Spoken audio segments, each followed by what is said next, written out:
Bonk. Okay. Yeah, hit it very hard. Good evening, chat. Welcome to the bonk zone, where people get bonked, including you. Yeah, that's right, you right there. Yeah, chat. Bonk. Big bonk. I'm ready for the bonk. Speaking of bonk, in the DLC of Elden Ring, I changed my entire character to be a strength build now because I was getting my ass busted by one of the bosses, and I was like, you know what, fuck this. I'm gonna get good. Just go full on bonk status. So now I have like 90 strength and nothing else in any of my fucking stats except vigor. So it's like, it's just like me grinning at the boss, like, I might die in one hit, but you literally built the ultimate glass cannon. Man looked at God and said, "No, I'd win." No, I'd win. Nah, if I hit you, I win. If you hit me, I lose. I might die 1,000 times, but you only need to die once type energy. It's so true. So true. All I can do is just reload from save.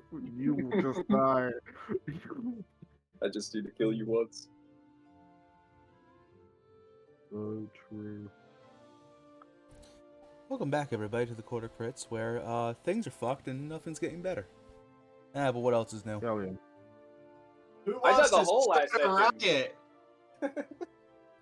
Oh, yeah, chat. For those in the VOD or those here now, you guys have no idea.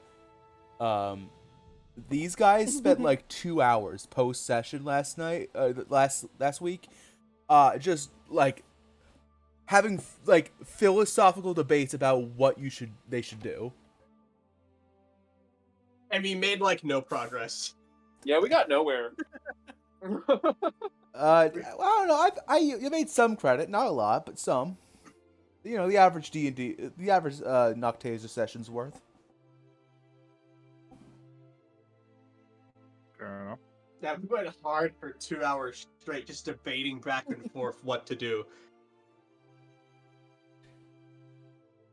Alright, we will be getting ready in just a moment. I need to finish writing a few notes. So we'll get started in like 5 to 10 minutes. Does that sound good to everybody? Oh, yeah. Alright. Sounds good. Somebody entertain the chat. Everly, say something funny.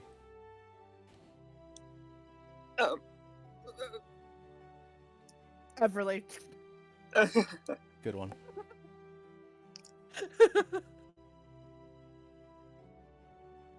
Put that there. Everly's like 5'2", right? 5'4". Let me check. Short and throwable. Short, yeah, Yes, short and he's very 5'4". fucking throwable. Yeah. Xeno is extremely throwable. But is he short? Xeno is very, very... No. Because of his armor, Xeno's puntable. No, he's not short. He's small size. Like, he's small category. He's real short. He's Travel size. short. Yeah, he's short. I can't remember. I'm pretty sure he's like either he's 4'3" or he's 3'4". I'll have to double check. But I know it's one of those. Either way, short boy. Short king, even. Yeah, you could say that. He is 4'3".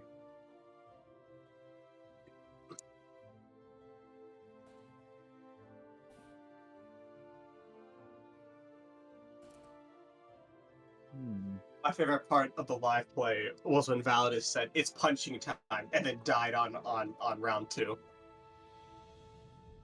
You give yourself way too much credit. 1-1. Fucking conquest fight sticks in my fucking brain. Derringer too. Derringer. Hey, I survived. I survived to the second round better than almost all of you. No, you survived to the top of the turn order and he one-shot you. So yeah, yes, you survived. I still made it. Hey, I still made it to round 2. I barely crossed the threshold, but I fucking made it, man. Listen, every other fight you went down first before all of us. Before all of us, okay? I distinctly remember us both natural wanting the deck save for the Teal Grid fight, and you dropping like a fly, but while I'm on like 1 HP. This is the barbarian to the bard. That's the paladin to the bard. Yeah, but I'm speaking literally. You're a barbarian. Okay, yeah, literally, yeah. But yes, paladin.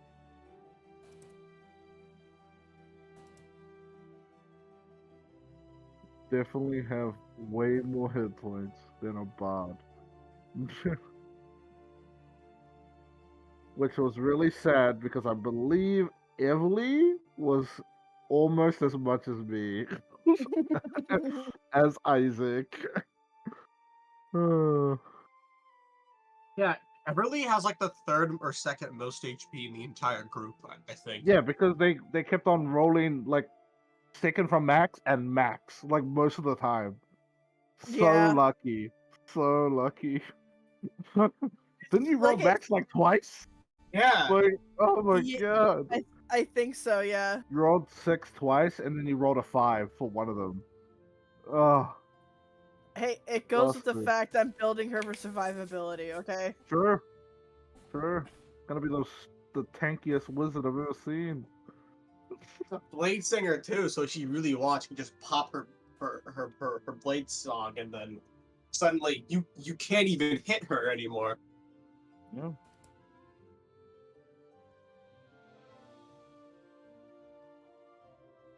Keep on forgetting that blade singers are pretty slick.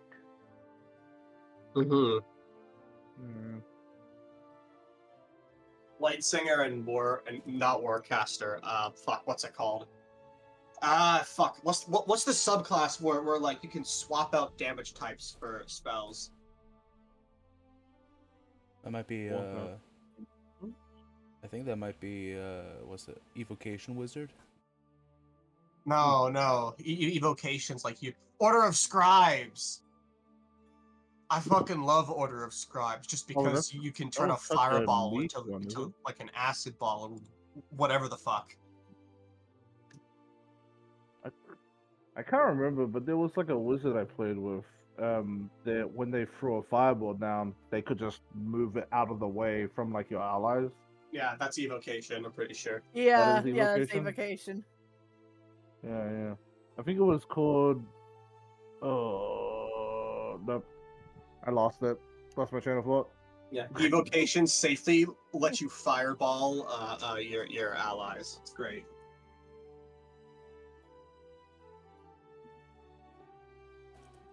Yeah, because I remember they threw a fireball at me and an enemy before, but oh, it was called sculpt spell. So like they could like move it away from like the ally and only hit the enemy.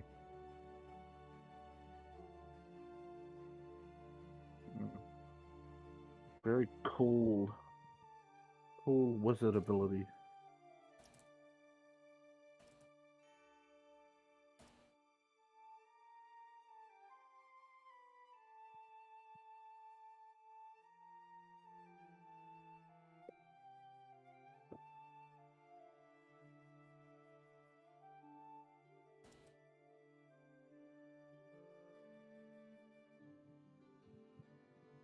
Oh yeah, I still gotta give Everly the broom of the lawn sentinel. Alarm symbol. Yeah. Brad, just trying to keep an eye out for you. Probably shouldn't do that. They might attack you. Aldous doesn't know like that's a shitty knockoff. She takes it, looks at it, looks back at Validus, smacks him over the head with it. Yeah. He's trying to be nice. Let the big guy be nice, okay? Just because you can be nice doesn't mean that you're smart. Even though it only goes like 5 feet, right? That's still 5 feet in any direction. Sure. So Yeah. 2 turns flying straight up, you can't be hit by most melee attacks. I regret giving it to you already. After like, yeah, after like what, like 3 rounds, then you'll be high enough You to start be out of combat sniping range. people. Yeah. It's also a great Which- scouting tool. It just takes a bit, you know. All right, time for It'll every take single a enemy in the while. game to have a grappling hook. Just give them bows. You just Or give that. them bows and crossbows. Yeah. Let's see. Be like, how you gonna get me now? All of them just do the where like you unequip a weapon, it just vanishes from their hands, and then it like re-equips with like a bow. You're like, oh, I've made a mistake. Are we ready All right, to man. get started? Fire. Mhm. Yes. I believe so. Oh shoot, there is one last thing I need to do. Just so I have it on hand. Actually, let me get their Twitter handle.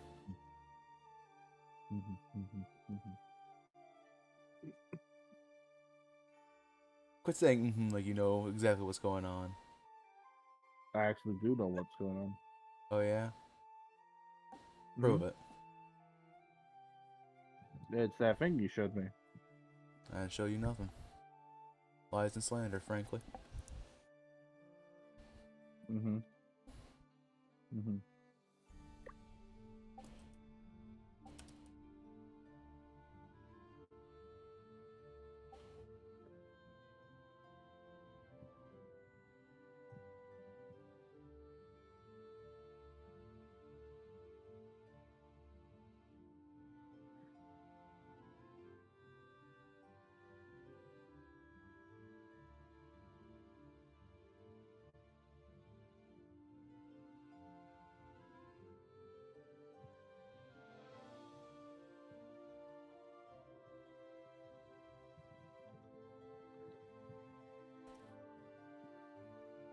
All right.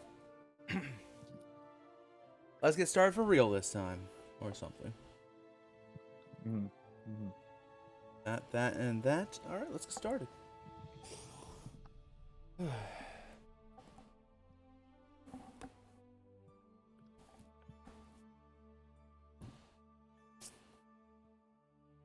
When we last left our heroes, Validus, the Shadar-kai paladin, Arthas, the human fighter, Lorien, the Azamar rogue, Everly, the half-elf wizard, and their new ally, Xeno, the Harengon Cleric.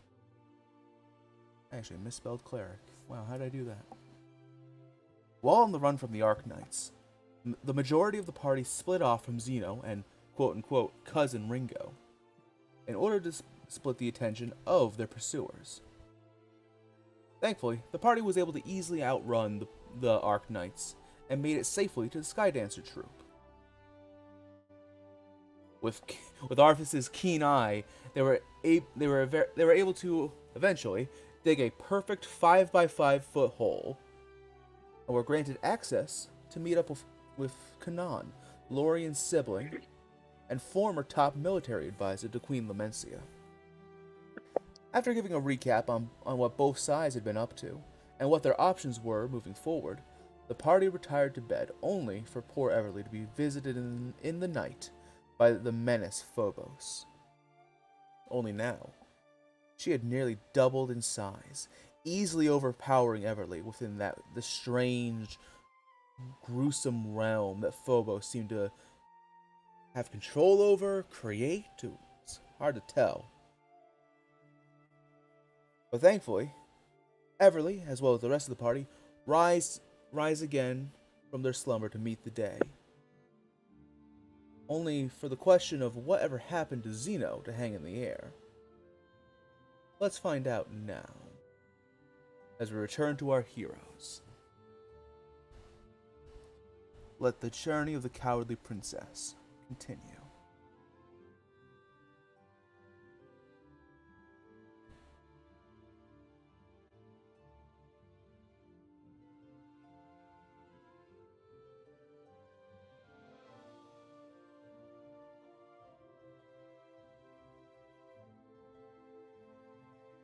Apologies if this is a bit loud.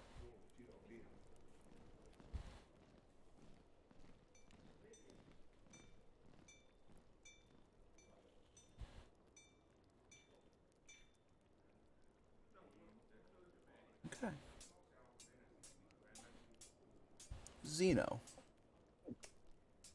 Yeah.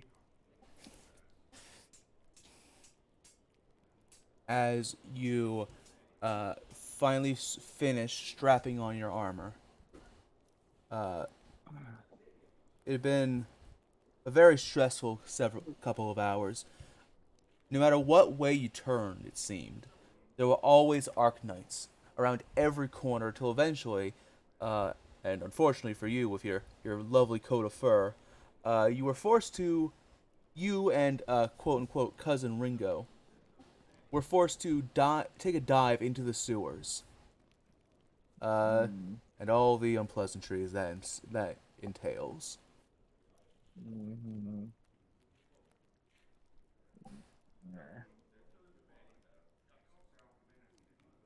As you finish cleaning yourself off and strapping back on your armor, you hear from the other side of the doorway. Rabbits, man, you almost done? Yeah. He like sort of hops up to his feet. We're still working on your glasses. We'll get those cleaned and returned to you, but glass is a bit more delicate and hard to come by these in this part. Come to the main room when you're ready. You'll hear Okay. the lineman leave from probably where he was standing guard at the door.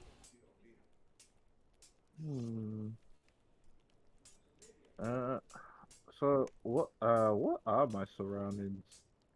Currently, you're in kind of a storage room area full of rather mundane and dull bits of armor and weaponry and daggers, a few short swords here and there. But there's also a very nice looking mirror.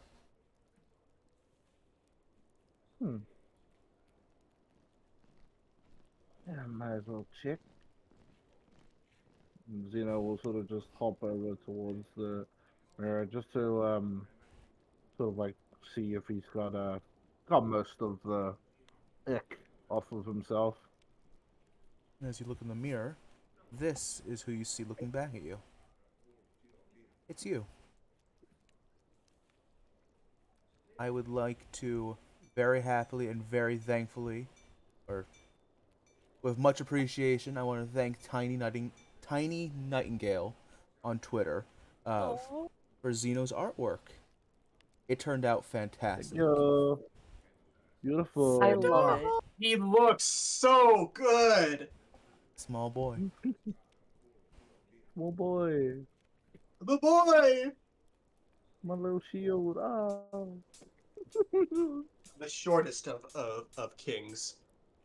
As you stare at your reflection in the mirror, you're in it's a fairly dark room, most light coming in from a half covered window kind of to your left.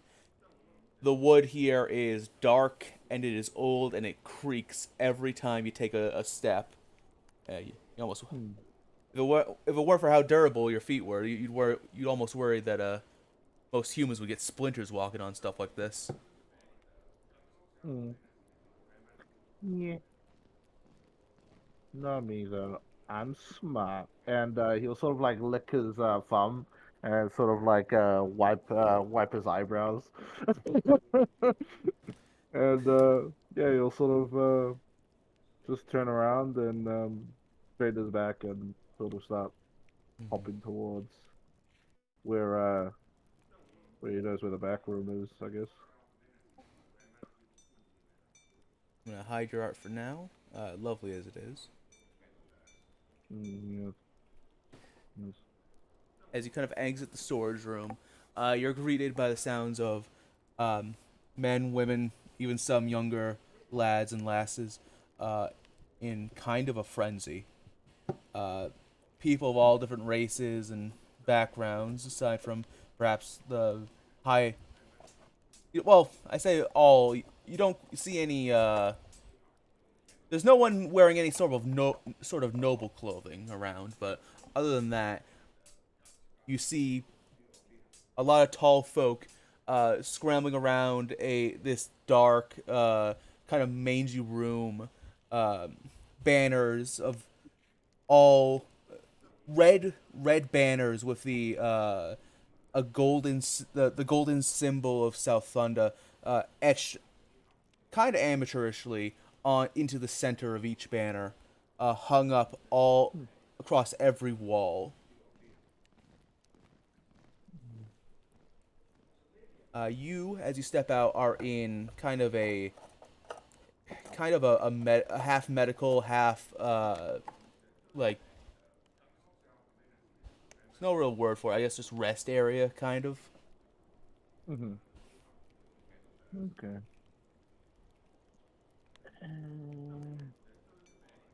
Was I told where to like meet up Uh, when I was ready? when you first came in, you would have entered the main room. It's kind of to the north of you. Okay. You have to, the way to go would be on your right. Okay, cool. Yeah. I mean, yeah. Nervously, he will go to the right. He's sort of be just looking around, um, because he's in an unfamiliar space. So he's just a little bit careful with where he's moving about. But yes, he will go to the right towards the main room. As you're making your way there, Xeno, could you please give me a gossip check? Just Sure. as you're passing by to see what everybody's talking about. Yeah. Why not? So you know. I rolled a 9. It makes sense. The thing you notice more than anything is every single person has a weapon or two, at least. Mm. Everybody Okay. is strapped and ready to go, and you do. I think it makes sense. You don't really hear any of like the big gossip, or don't really hear people talking. Is you're more focused on their eyes, all glancing towards doors that must lead towards the outside, as if they're expecting a raid at any second. Mm. Mm. Mm. Yeah. Concerning.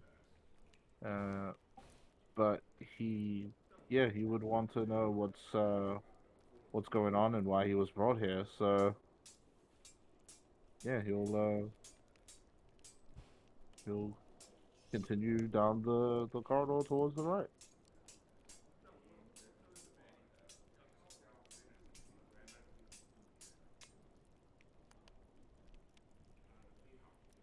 Sorry, just a moment.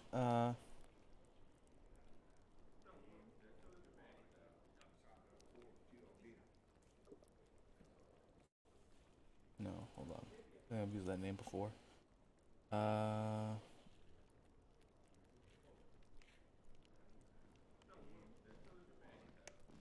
What's the name? This guy. Whatever. Who needs names except for me as the DM?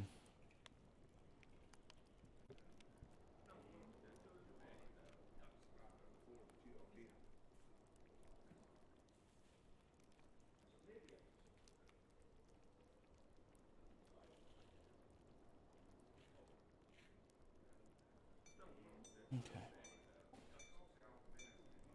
As you make your way through what you assume to be, based on, you can actually hear the occasional round of footsteps, rumbling against the top side above you, Hmm. until you eventually make your way down to a very large main room, which is full of what look to be, if not seasoned warriors, then at least semi-capable fighters. Uh, most of them huge, even the short folk like you, gnomes, halflings, all their bodies well toned, all carrying higher grade than normal looking weapons. Mm-hmm. Oh boy.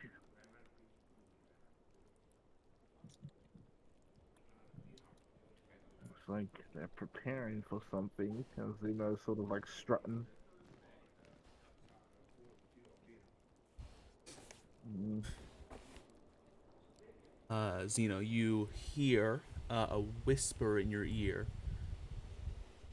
Mm. Bunny man, over here. Look to your left. He looks right and then goes, oh, and looks left. As you look to your left, you see mid eye roll, the lion man, the Leonin, kind of motioning for you to step forward. He's leaning against a wall. This too covered in the red and gold banners. Mm. Yes, hops towards him.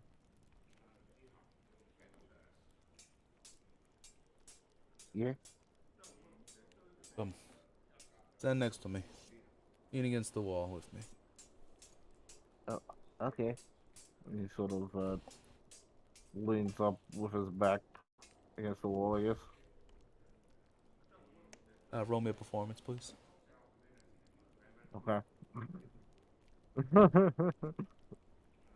He tries to be good at it. Um he rolled an 11.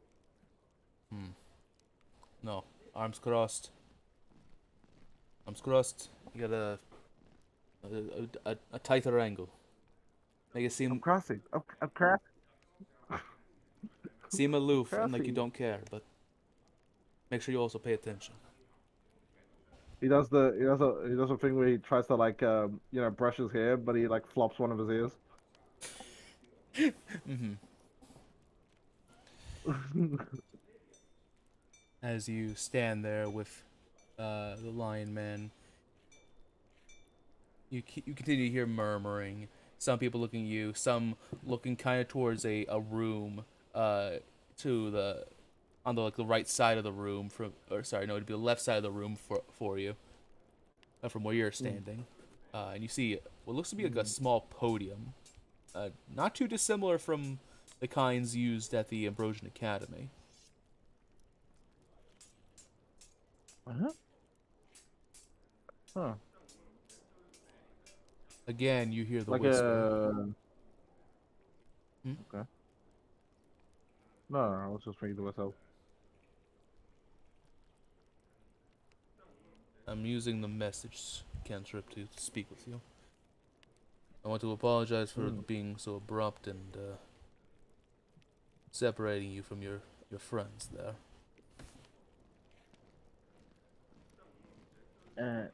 No, it's fine. What? Why? I recognize you. You are a brother of Professor Peter, aren't you? Yeah. He is arrested alongside the other teachers of the Ambrosian Academy. There are what's All of them? a good number of them, yes. Many for many people's liking.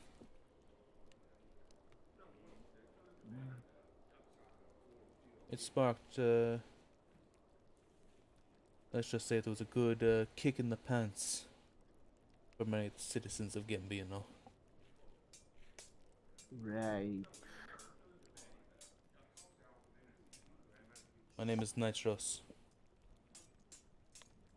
And it will kind of hold out a hand to you for a shake. He looks at it, and then he grabs hold of his hand, and he says, "As you know, but you probably already know that." Never. It would be rude not to make proper introductions. Yeah, my brother says it's rude not to. Yeah.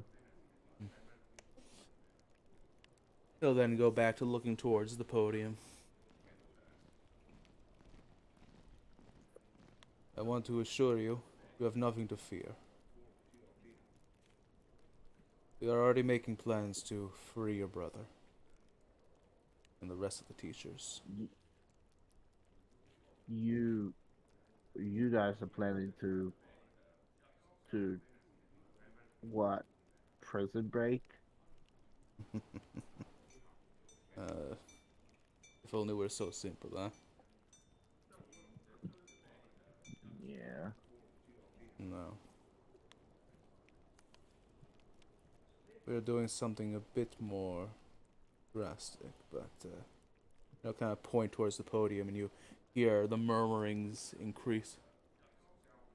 I think it may be best if he explains it.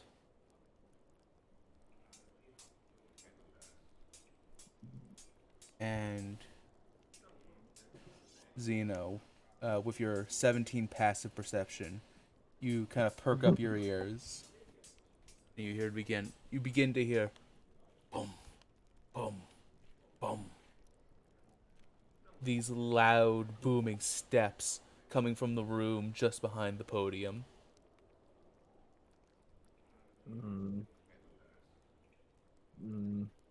Okay. So then we'll stay put.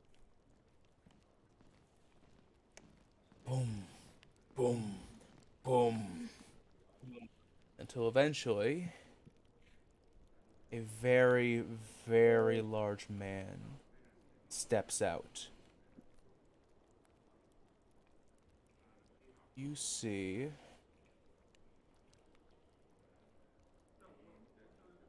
a man, he looks somewhat similar to Validus. You almost think at first.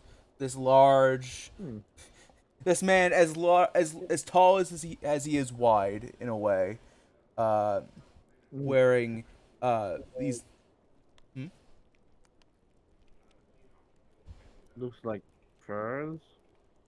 Yes, like a very very fine, very well made furs. This like very thick looking leather armor. Upon his back is this massive. You assume to be a great axe, based on its sheer size and the gleam of its blade. Gulps thinking that it's bigger than him. The blade alone is like twice the size of your head.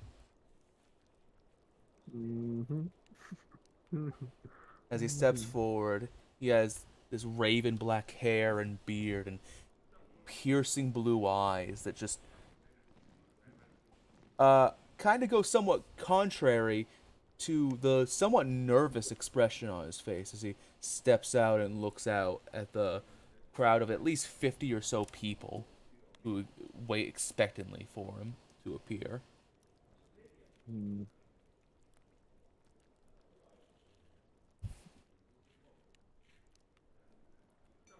He kind of steps up.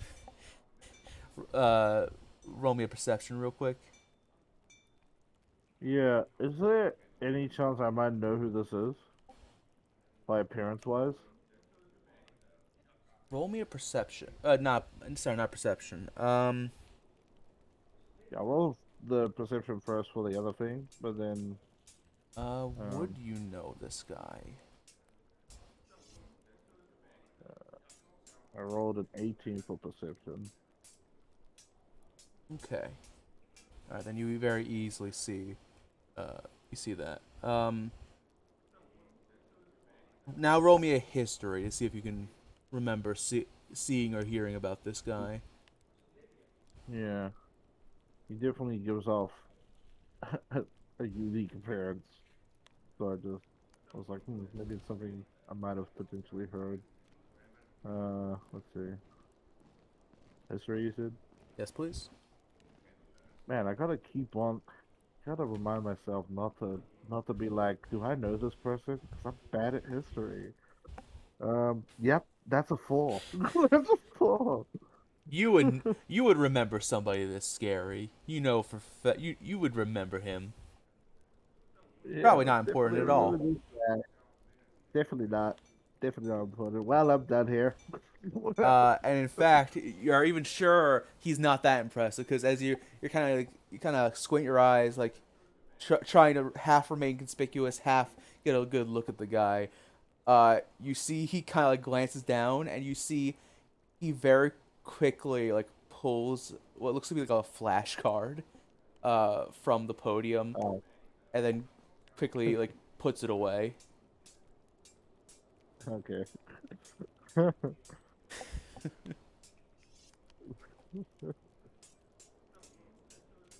He was like intimidated, and then he was like, "Oh." It's like a full circle of emotion.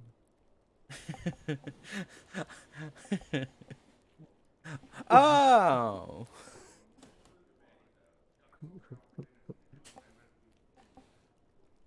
You watch as he kind of. Yeah. Xeno's like to the lion guys, like, is that the guy? Watch. And you'll see the guy kind of.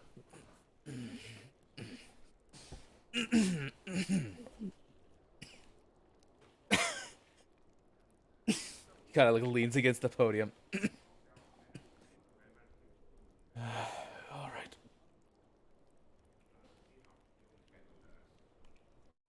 Citizens of Gambino. Many of you may know me. Many of you may not. And even further, many of you may hate me. Puts a hand to his chest.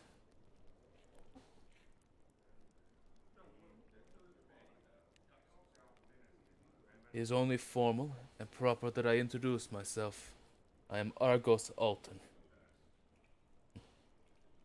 If you believe the palace... If you believe the palace, I am a disgraced second-class Arcanite.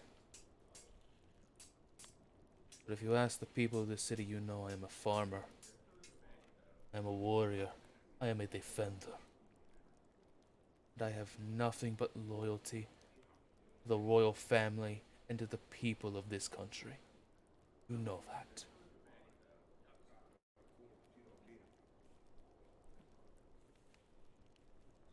I began this movement because I saw injustice, as just as all of you did. And despite our protests, despite our actions, despite our pleas, nothing is changing. Nothing has been done to address the simple issue of putting the Princess Mercy upon the throne. She is of age. She is in full right to take the throne, and yet the Grand Judicar controls this country like it is his own sandbox to play in. You start hearing some angry murmurs amongst the crowd. Well, I say, no more! And as he kind of pounds his fist onto the podium, you watch as this heavily scarred black bear's head emerges out of his humanoid face. He bares his teeth, snarls, a light foam erupting from his lips. Now I'm back to scared. Crazy.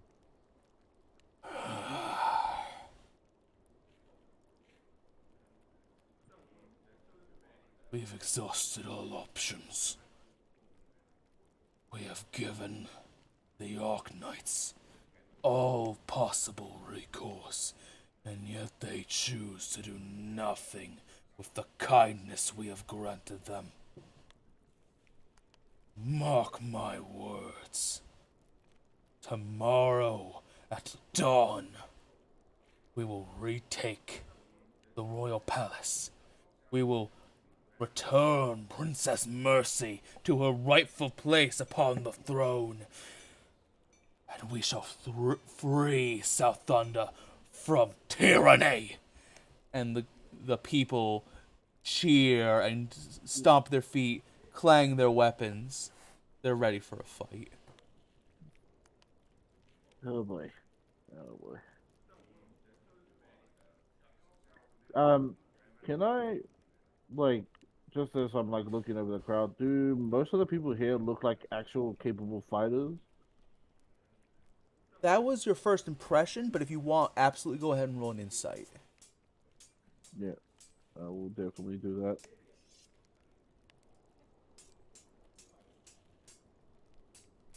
Damn it, Xeno. 9. You know what? I'm actually gonna give you advantage because you live here in You've lived here in Gambino for a while. Okay. Mess with the. Alright, I'm gonna roll that to 1 now. What's this? Hell yeah, let's do it. That's a 10. That's a 10. Hey, that's technically a little better. I rolled a 3 instead of a 2. What do I get? What do I win?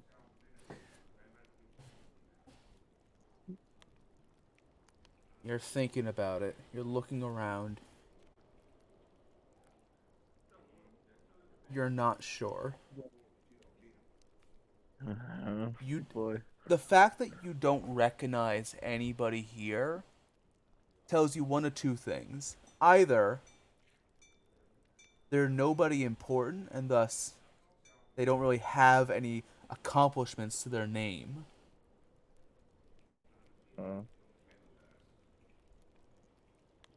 Or two.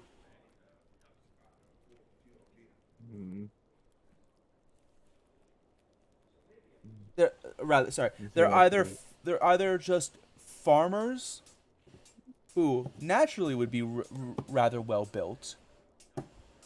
Yeah. Or they're no-named vagabonds. Yeah, Or, Xeno a sort mixture of of takes this in. Yeah, he sort of takes this in and then readjusts back to the person speaking.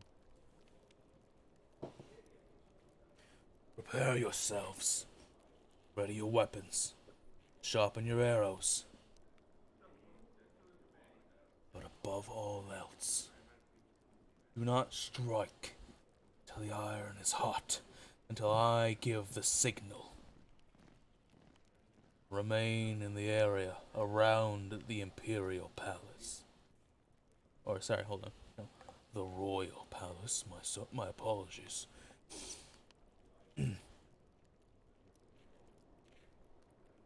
Take up your arms, but do not cause a scene. Best of luck to you, my brothers. And people will kind of begin to break off. Yeah. Xeno is a bit concerned. He sort of turns back to I'm sorry, what was his name again? My lion individual. Nitros is the name he told you. Yeah, he sort of turns back to Nitros and says, "Okay, and this is going to be like a what? A skirmish between the Arknights and a bunch of random people? Question mark? I don't know." Nitros looks to you. There's now only about 10 or so people in the room. Most of them are like waiting around to talk to Alton, who has returned back to his more humanoid form. Nitros looks down to you and says, They may not look like much, but we do have former disaffected Arknights or Arknight trainees. We've been training day and night for the past month now.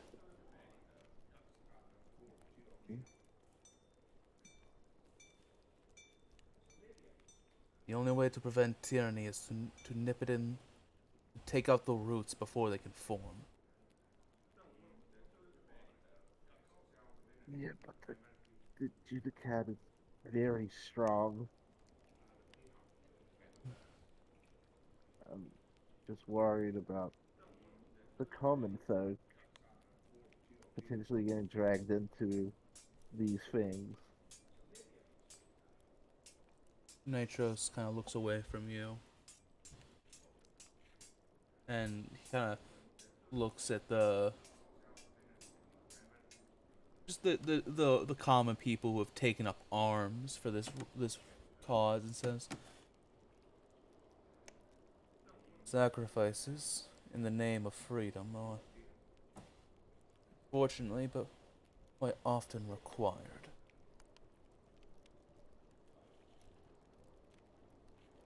Well, I never said that. I'm just saying that if you're fighting to free everybody, try to make sure there's some people left That's why we're feel attacking free. now. If we wait any longer, the Great Judicar will only further clamp down on our people. You will only further restrict our movements, prevent us from exercising basic freedoms that His Majesty the King never forbade us from. Right.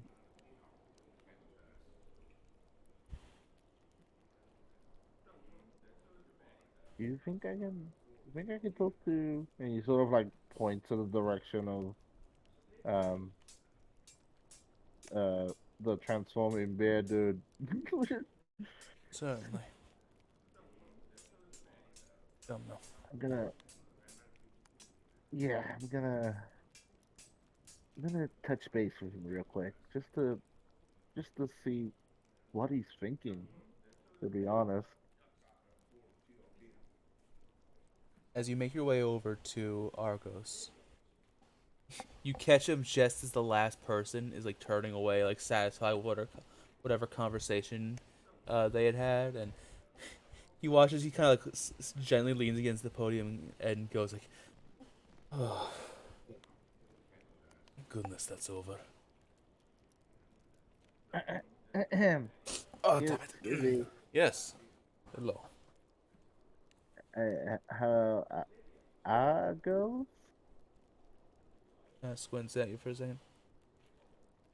Ah, Huh? Professor Durgeon. Yeah. Hello. You are the. You know me. We know of your brother, and we know that he had a brother. I was never a student of the academy myself, but I've heard great things of you and your medical practice. Right. Yeah. Just doing my what I can to help. I I heard your speech just now, and I was, you know, listening to what you were charging up, for the big fight. I'm Yes. just wondering, do you think? I mean, not trying to look down on anybody, but do you think everybody here can even stand a chance? Roll me an insight, Xeno. Mhm. And he sort of, yeah, Zeno sort of like looks like a lot, like really concerned as well when he like says that. Uh, insight. 17. You got a natural one. Mm. Never using that dice again. God damn it. You watch as Argos kind of. You watch. Just like it's a slow motion sort of thing. You watch as his eyes like almost instantly look away from you when you ask that question. As he Mhm. says, "I believe that we have the best chance we're ever going to get." I mean, people, people deserve to be free, and I get that. It's just there's a lot of lives riding on your little skirmish that you plan to do at dawn. Indeed. I understand that you might be skeptical, Professor Durgeon, but I don't know how far your travels have taken you throughout Sowthunda, but the Arknights are spread remarkably thin at the moment. Yes, I guess I guess it would potentially be a good time to try. At current, the overgrown bastard Barkowski is over in Clapon. Noctasia Yep. is over in Whitaker, and thankfully, Namir is nowhere to be seen. And these are all names that I've heard before. There's some of the top Obviously. There's some of the top Arknights. Okay. Yeah. Okay. So yeah, I guess attempting it tomorrow would probably be the best case scenario. I don't know. I feel like yes, it's a very smart plan. Obviously, I'm for it. My brother is in prison. He's going to get executed next week. I'm just All the more reason to strike Yeah. now. Lives are on the line. Good, innocent lives. yes. Lives are on the line. And I hate to impose, but any help or assistance you can offer to this cause to ensure the freedom of your brother be most appreciated, Professor. You're right.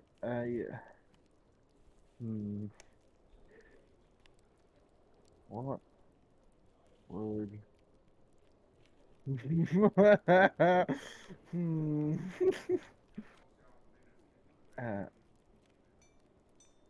I mean, I could check over people that are injured. Potentially, I could help with medicine.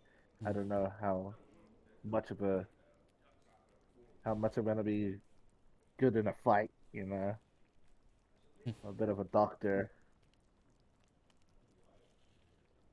In any way that you can is more than acceptable.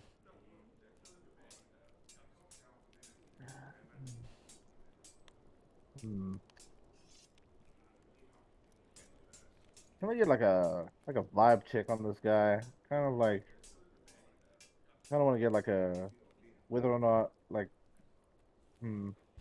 how do I feel this out? Like, most of the words that like he's saying about like they're trying to free the people and whatnot, do they seem like sort of like genuine? Like, can I make like an inside check to see if he's like being like genuinely like he actually like cares about Make me an Arcana or this whole Insight thing? check of your choice. Gotta be inside, but Arcana is terrible. Hell yeah. Hell yeah, love that. All right, I'm gonna roll higher than a 3 this time. Watch this. Nope, that's a natural one.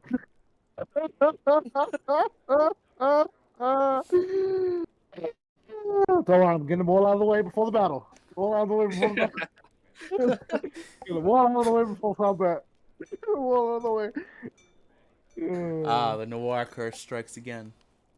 Oh, here it is.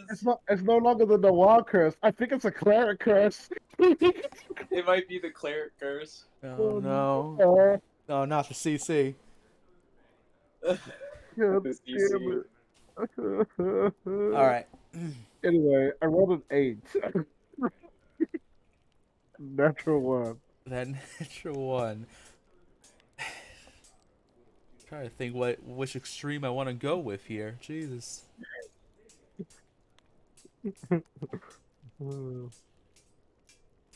Xeno, actually, you know what? Let me roll a d20 to see which extreme you go with. That's two. No. You know what? That's two down the middle. Everly, roll me a d100. You always get high or low numbers. Okay. Do you want me to call high or low? It's a perfect 50. Do you want me to call high or low? No. Okay. 36. All right, good enough. Sorry, Xeno. You've seen this type of motherfucker. Especially here in Gambino, with people trying to sell you fake shit, fake magic items. There's this discount magic item bazaar where they sell you the most random, worthless trash, like flying broomsticks that only go 5 feet per round, basically, or decanters of endless water that only give you stuff like overly bitter lemonade or scotch. Useless stuff like that. You are almost certain that this man, he doesn't care about these people.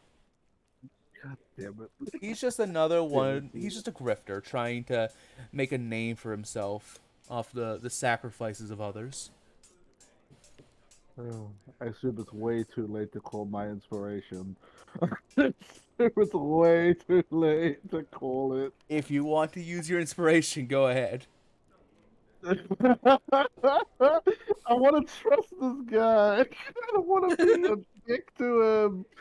All right, go ahead and roll insight again.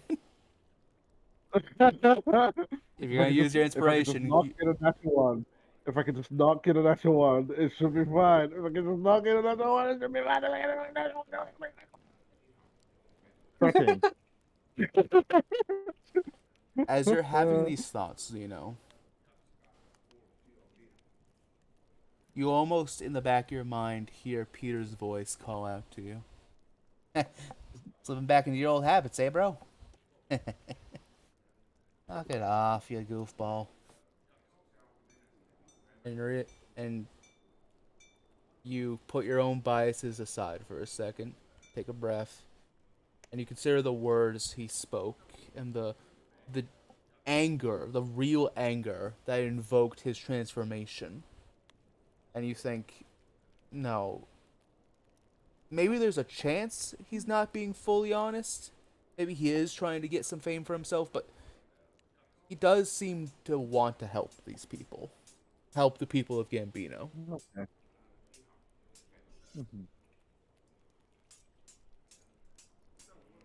Alright. Well.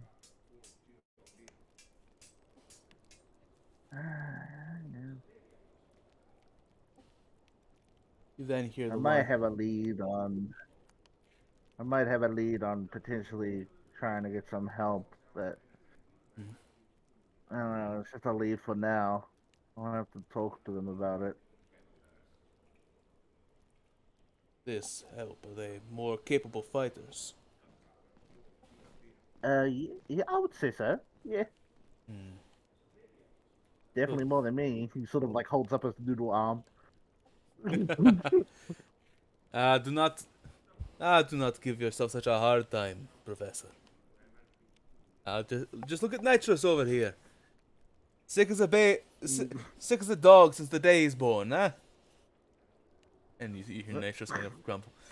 Told you not to talk about me like that. Do not the grumpy face. Stop the grumpy face. He like roughly pats Nitros back. I know a grumpy guy too. You must draw them to you, huh? Professor? He sort of like thinks about it. He's like, shit. He sort of like thinks, like, he's right. He's right. He's right. But yeah, let me know if you have any people that are sick and hurting. I could potentially help until I can know that it's safe to venture out and try to make contact with my allies again. Nitros kind of crosses his arms, annoyed with the now overly jovial Argos. In the morning, the break of... because it's currently nighttime. Oh boy! You guys had split during them. night. Yeah. Oh boy! I'll have to look for them tonight. I'll have to look for them tonight. Break of dawn this morning. We will go and we'll find them. Okay. But now rest or help the sick and wounded, Professor. Right. Okay. Yeah. He sort of like turns around, hops like 2 spaces, and then he turns around and walks back, like hops back to him. He's like, where is the sick bay? You literally just came from it. That's right. I'm sorry. And he just turns around and then starts hopping away. All right. Sort of thinking to himself, on the lines of like, okay, revolt's back up and running, and looks like they're gonna attack in the morning. Oh boy, I got a lot of I got a lot of plans I have to talk to the others about. And he'll make his way to the sick bay. I think. So just for reference, I think it would be from the point that Xeno is going off to the sick bay, right? They're going to make the siege on the royal palace 30 hours from that point. Yeah, yeah. So The next day, like after the next day after, Yeah. because it's nighttime now. So it'd be one more day, like one more full day, and then that dawn after will be the attack. So I have a day to touch base with everybody. I also just wanted to clarify for the audience. All right. Of course, yeah. Also, is it possible, to potentially, attempt to make some potions of healing? Do you have a potion? What do you have? I have a herbalism kit, and I'm proficient in it to make potions.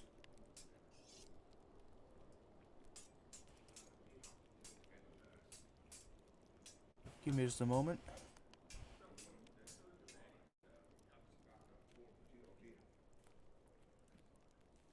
Yeah, it says I can make remedies, potions, vials, antitoxins, any potion of healing.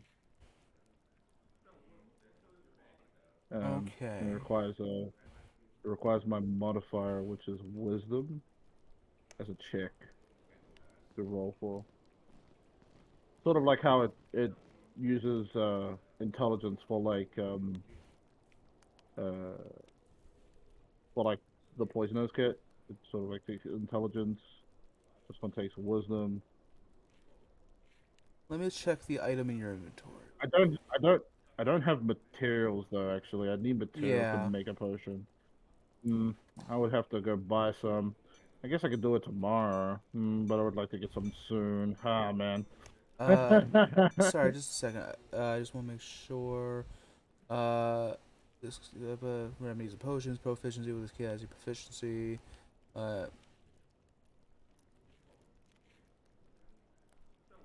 Okay. The check's gonna be kind of high, but if you want, make me a medicine check. To try and find a find the materials and create a basic potion of healing. Sure.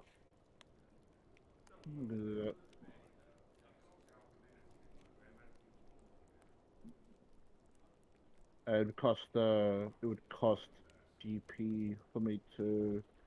How much is a regular potion of healing? It would cost half of it. I'm gonna say it's gonna cost you 15 gold, if you're successful. Okay. Okay. You said medicine check plus my proficiency because I'm proficient in the tools. Yes. Please, for the life of God, please hit a good check for once in your life. Damn it, Xeno. Damn it. You. Damn it. I mean, considering your situation, you can't like everything is just being used for. Even when you think you find one of the first ingredients, it's immediately snatched up to be used in some other remedy for a sickly person. You just can't find the ingredients you need. Okay. I do have materials to make drugs. I do have materials to make drugs. Can I make drugs? Can I make drugs? I like it how Yeah. the cleric has materials to make drugs, but not potions of healing. That's so funny. I mean, Oh, what is medicine other than God drugs? damn it. True. It's just used in the right amount, you know? All right. Can't wait to make food. It's gonna be fun. Can't wait to make food. Go ahead, make me a fucking another Oh, medicine check. alright. Oh my god. Watch, I'm gonna nail this one. I'm gonna nail this one. Watch this. Son of a bitch! I rolled a fucking 11! Wait, no, I rolled a 10. Fuck. God damn it. Oh, shit. God damn it. Can't even keep a That's straight face. That's a big Uh, nothing, I'm afraid. Fine, I'll try tomorrow. If you have time tomorrow.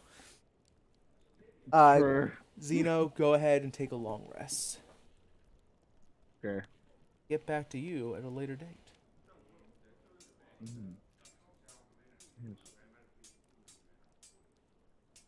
Oh, it feels good to have those 2 hit points back. Ooh. Now, as for the rest of the party,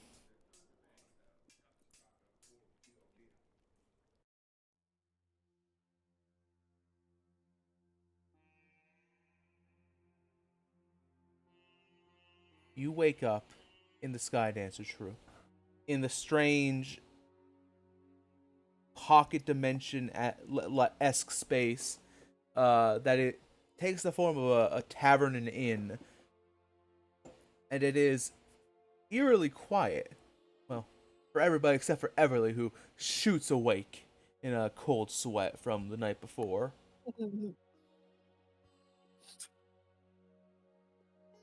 Wonder why.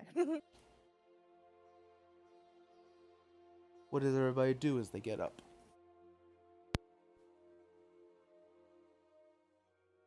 Assuming I slept in the same bed as Valdis, I probably would have kind of like kicked him halfway off the bed throughout the night as I'm sleeping and trying to get comfortable. So I wake up perfectly fine and stretch and just kind of push Valdis slightly off the bed. What a great night's sleep. And I'll get up and stretch and get my armor on. You kicked me like 8 times last night. Did I? You have some major night terrors or something. Night terrors? I was about to say I had the most pleasant dream. I reenacted our fight in the Coliseum, but this time I kicked your face into the crowd. It was glorious. Well, that's the thing about dreams, Arthas. They hardly ever come true. And then I get up. I have to quickly deliver a gift to Everly that I've been putting off for a day or so because Arknight's everywhere. I just watch him skedaddle out in a huff. I'm like, I wonder what he's so excited about.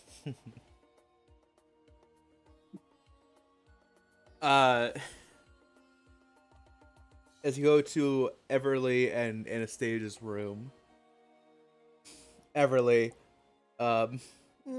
as you're sitting there, you see Anastasia just in a corner, look up at you. You see she has one of those oil lanterns with like the glass covering. Mm-hmm. You notice that she kind of like looks over at you in surprise, as she had been staring straight into the lantern just beforehand.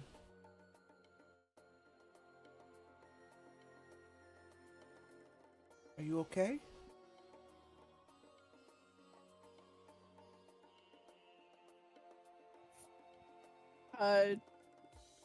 She kind of tilts her head, just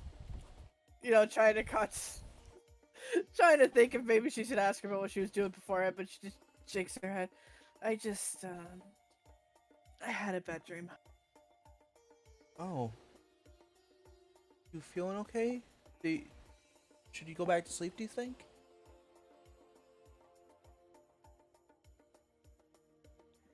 She'll kind of stretch out and get up. As much as I would like to, I don't think we can. Mm-hmm. Knock it off, dog. She would start heading towards the door. It's then that you hear a knock. Hey, Everly, are you up yet?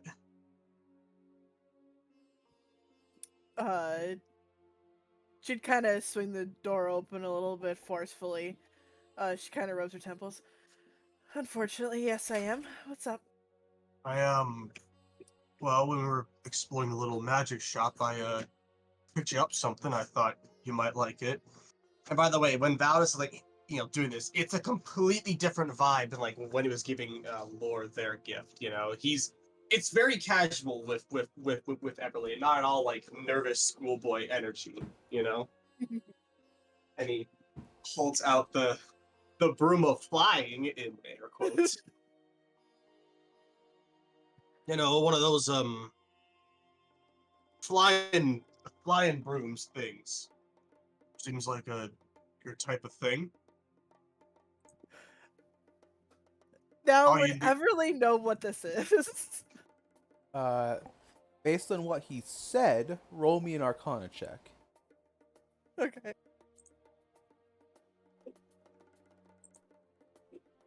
$19. You've absolutely heard of brooms of flying before. You've never had one because, Norfera. But, I mean, obviously the first thought, of course, is witches on their brooms and such. But, in fact, you've actually seen already, like numerous times, citizens of Gambino flying around on vaguely broom-shaped objects.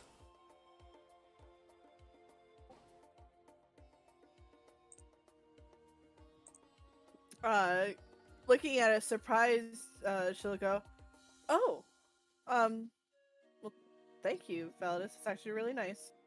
Yeah, I actually got it for pretty cheap too, and don't worry, I did check. It does actually fly, so it's not a fake.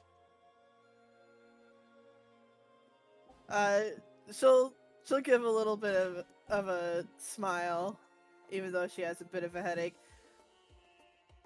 That's good. I'm glad you made sure that your money went towards something that was worth it. Yeah.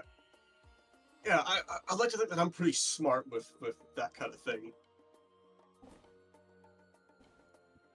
Oh, and she smirks at him. Sure. Oh, and kiddo, by the way, I did unfortunately give Arthas the dagger. I had to fight with them just to not, I don't know, break it. Hey, Valdis, do you have that knife? I didn't collect it yet. There's a weird knife-shaped there's a weird weird feeling on your chest of like there's supposed to be something knife-shaped there. Weird, you should fix that. Anyway, I gotta go get said knife. But yeah, enjoy your broom. I don't know how to actually fly one, but you're smarter than me, you'll figure it out. And then he hands her the broom of flying, again in massive air quotes, and leaves to go collect his knife from Arthas, who he's hoping he doesn't have to beat to a death for losing it, Everly, please add Broom of the Lawn Sentinel to your inventory. Okay. You actually gave it to her. That's crazy. And he got away with it, scot-free. Got away with it! For now. Lucky. Broom of the Lawn Sentinel. You've only postponed your inevitable. It'll happen later. Oh my god, I'm in serious moral danger. Good thing Valdis gave me this broom of flying. Why aren't I moving? Why aren't I moving? There's gonna be 3 rounds before you make height. The episode, like, where Everly does that, it should be called Damn It, Validus. That's where she like kind of like walks up behind him after like she figured out what it is, and she's like, "Hey Valdis, I want to show you I want to show you that gift that you got me," and smacks it over his head. What is 5 feet every 6 seconds? Is that like 1 mile an hour? 2 mile an hour? It literally will take you 3 rounds to get 15 feet. Yeah. 18 seconds for 15 feet. So I bet you're moving like over 1 foot a second. Wait, no, you're not. Nope, they're not. It's just You can use using it like outside of. You could use it as like a little kind of like if you're tired of walking, like outside of combat, just float on it Yeah. while walking with this. I mean, even then, it is so much slower than walking It'd be speed slower than walking It speed, is. yeah. Oh my god. that you would fall behind the party almost instantly. What if someone like dragged it along behind them and like while someone was on it, you know? So I'm rounding I feel up like it here. would burn the motor out and break, you know? So it moves 5 feet per round, right? Mm-hmm. So that would equate to about 0.83 feet per second, which equals 0.565, or sorry, 0.56, basically just over half a mile per hour. I gave Everly the fucking D&D equivalent of a mobility scooter. You literally gave her the equivalent of a Roomba. It's a fucking electric wheelchair, dude. Electric Roomba. Hey, as someone whose grandmother owns one of those things, no, that is much faster than this. Yeah, Yeah, I oh, googled those it. things are fast. Most can go up to 18 miles per hour. Oh my god, actually Granny's pretty zooming. It's almost as fast as like a car driving at like normal speed up here. Damn. I think. No, that's American, 15 miles an hour. Oh. That's still pretty fast. Anyway. But Or, So it's now time to go get my dagger back, Arthas. You better have that dagger ready, right? You put it under your pillow, remember? let's make this simple. Arthas, do you give Valdis his knife back? Yes, I'm not a fucking delusional idiot. Give him this knife back. Actually, when he walks in, I'm like putting my boots on. It's the last thing of my armor. I'm like, oh, that was fast. And I just point at the bed, and the dagger's just sitting on the bed right there. I'm like, take that. There for you. Sit back. Thank you. I just What do you kept it think under my about- pillow. I was hoping Yeah. the Tooth Fairy was going to take it or some fae, but oh well. Well, let's hope that she doesn't take it all the other times I give it to you. Oh, you're going to do this again? Anastasia says that I have to. But I mean, hey, you know, you wouldn't want to disappoint Anastasia, right? Right, Arthas? Been there, done that. You're the only one that cares about disappointing her. She's a person, you realize this. Her opinions can fluctuate. You know, we're not going to have this discussion now. You're like a fucking puppy dog when it comes to her. I mean, so are you. Not necessarily. If she doesn't agree with something that I do, I mean, that's her own opinion. I'm not going to cry and break as a being when I'm not approved by her.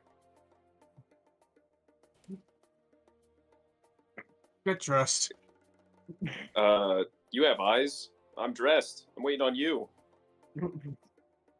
Oh, your stupid helmet. And then Val just get ready for the day. What, you don't like my pretty face? And I smile at him. It ain't gonna be pretty for very long. I'm 2 seconds away from giving you the world's nastiest goose egg. Yeah. You know, I lost a tooth when you punched me into the crowd of people, man. Oh, only one. Only one. I got a strong jaw. Sharp. And I give him the old, I run my finger down my jawline and smile at him again. Oh, it's what does she see in you? As you're having this argument, I don't take life too. you hear some footsteps down the hallway, and you hear the rather lazy talking Elena kind of walk down and say just casually say, "Just kiss already," and then walk past the doorway. I kind of look at Valdis, look at outside the tent, just shrug, and just walk out the tent. Why does everyone keep saying that about us? I don't know. People have their own misconceptions, I guess. Well, you did give me your dagger. Maybe you're the one coming on to me. No, absolutely not.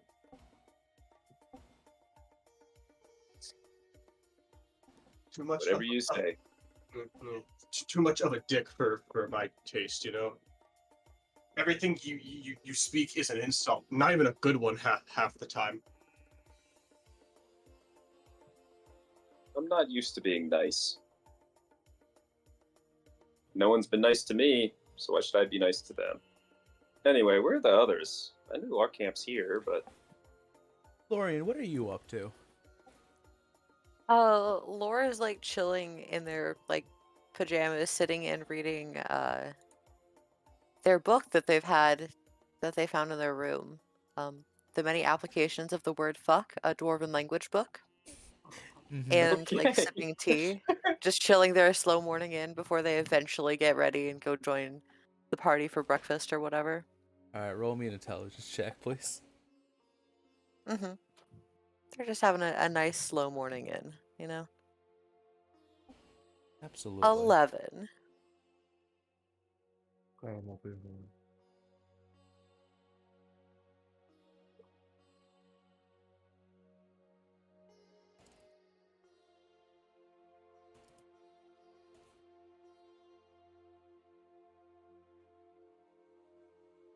Uh, 11, you said? All right. Yeah. You get a good fifth of the way through the book. See what really gets you is when you get to the chapter where they start saying, "All right, now dwarven accent. All right then, now that we've used all the regular ways, all the as the fancy folks say, the proper way of spelling it. Now let's start taking out letters." And then you hear a knock at the door and Kanan's voice. "Lorian, let's meet downstairs for breakfast." All right, I'll be out in just a second. "I'm making pancakes. Come on." And you hear, I wanted to say footsteps. You hear the clopping of hooves down the hallway. Good.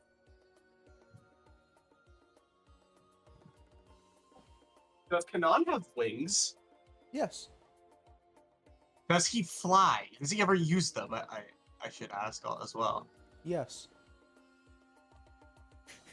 It's not graceful. Right. It's not okay. Kanan does indeed fly. Good. Listen, they're cursed with. They can neither fly. They can't fly like an angel or like a Pegasus, because they'd be technically both. There is no grace with that form. There is no grace, but it's probably scary as shit. Are their wings attached to the horse part or the human part? The human part. Based on their art, it looks like, yeah, they're attached right to his back. So I'm just picturing, like, Kanan floating through the air as his, like, as their horse half just dangles, you know? Yeah. It's kind of like a bumblebee, you know? They have wings, but technically, from science's standard, they're not supposed to be able to fly, but they do anyway. It's what is it? It's the Azimar type flying where you have wings all the time, but for some reason it only works when you use your ability. Yeah, you just magic. That's how it is. Everybody It's makes like Superman, you clench your butt cheeks and you fly. I have not heard that one before. Dude. It's what he does, literally. Yeah, you know what? That makes sense at this point. For all the stupid, for all the dumbass shit that happens in Superman lore, I believe it at this point. There's like a muscle. I forget where I heard the explanation, but it's like a muscle he has to flex in order to fly. So they don't really hint at what muscle it is. He just does it. Anyway, as you all make your way downstairs, the tavern area is mostly empty. Probably all the dancers are off doing work, practicing for the day, doing menial tasks, that sort of thing. It's a fairly nice tavern. There's a lot of fine aged. There's kind of like a yellowish tone to the whole room. And kind of at the quote-unquote bar counter, you see Kanan bringing out fat stacks of pancakes. And Elena sitting at the table, still kind of half asleep as they're like sitting and like holding their head up with their hand while trying to read a book through glazed over eyes.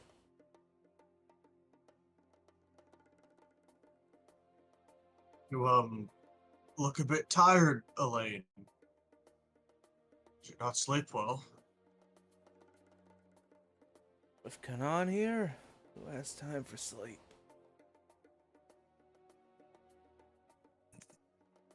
Had me up all night, studying the ancient history of Gambino. For shits and giggles, can I insight check that? Yeah, absolutely. I'm gonna fucking guide myself this too. Fucking.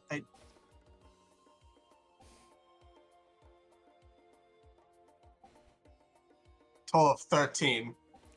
Are they capping?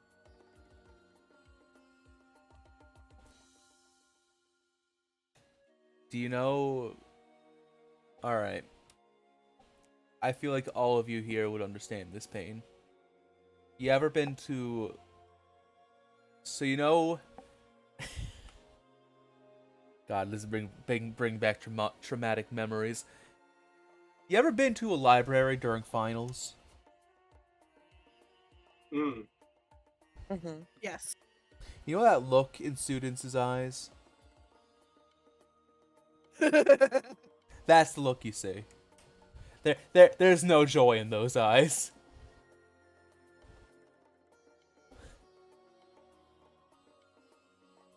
Ooh, that reminds me, Kanon, I actually got you a gift. And Laura, rummaging around in their bag for a second, will pull out 2 bookmarks. Ooh, let me see. And hand them to Kanon. It is one with a bunch of happy, like, smiling frogs on it, and the other one is the sun setting.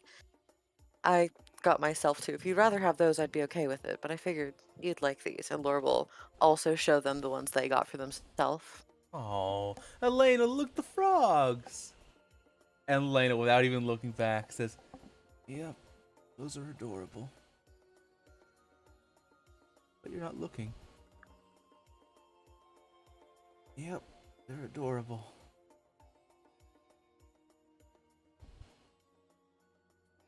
Oh, all right. And they moved too. I thought that was so cool. I've never seen that before. They are very adorable. Thank you. Reading buddies. Everybody sit down at the table. I didn't know. Yes. I didn't know everyone was supposed to get each other gifts. Oh, I just hadn't seen Kanan in so long. I think Valdis left in a hurry too. Did anyone else get a gift? I feel left out, and I pout for a second. Well, I mean, I need to find something to actually give you first. My gift was offer. My gift was a bath, a rough one, and digging a fucking 5 foot by 5 foot hole.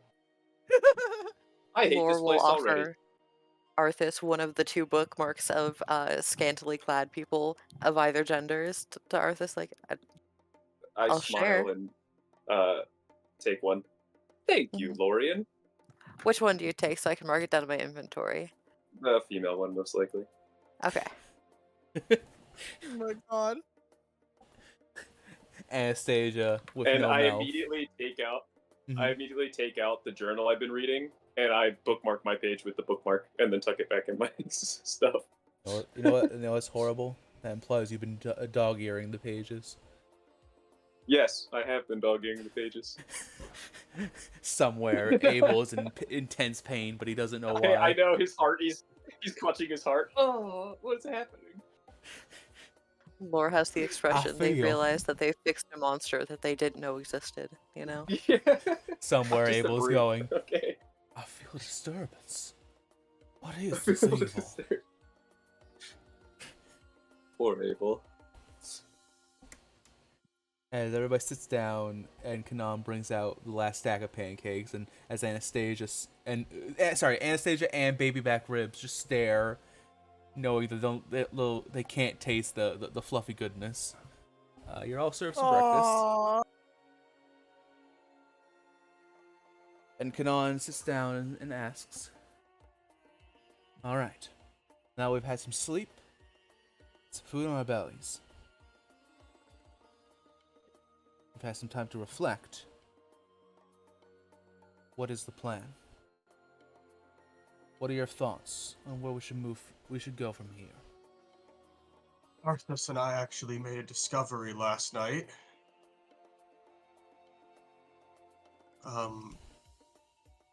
Maybe collecting the veins is not the best idea. Because Why? our boy Abel, if you remember, had a pendant. A spiral eye pendant. Sound familiar?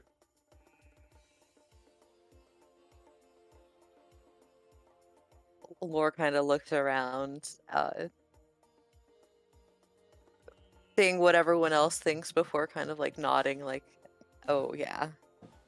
Oh. So, that also makes me think that his god, Nocturna or whatever the hell, is just Phobos with a mustache. I facepalm. And So I does that sigh. boy.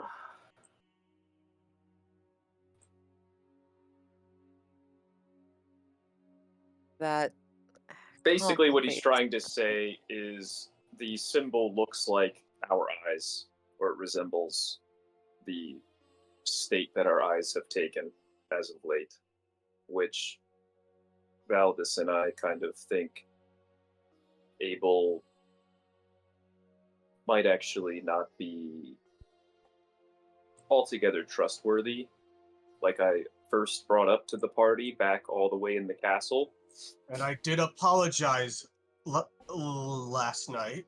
I raise a hand and say, I know, I'm not saying it like that. I'm just saying. Elena whispers, mutters under her breath, "I knew it." Now, we shouldn't just, label him as being our enemy. Why not? We Because got he all the did evidence help right us. here. Well, I mean, I was he did wondering if you help guys us. did have any more. I mean, so this question's slightly meta. In the real world, we have Christianity uses a cross, which was historically not Jesus's favorite symbol, to represent them. Is there like some sort of weird version of that in game? Because Lore wouldn't know our real life stuff, but is there an example of like a god using, or a god's followers using a symbol that had like a story against them to represent them? Give me just a moment. Roll me a religion check. Alrighty. Because I actually have this kind of information. It's just a matter of whether or not Lorian knows it. It's an 8.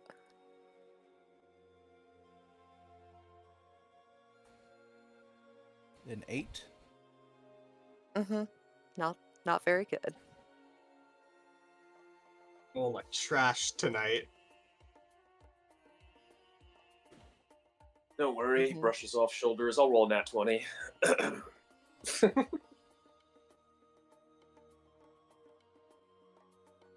Getting all the Just bad give it rolls some out time. now, you know? Just give it some time. Nat 20s all night, baby. I know exactly how you feel. Oh my god. Oh my god. He is my inspo for that.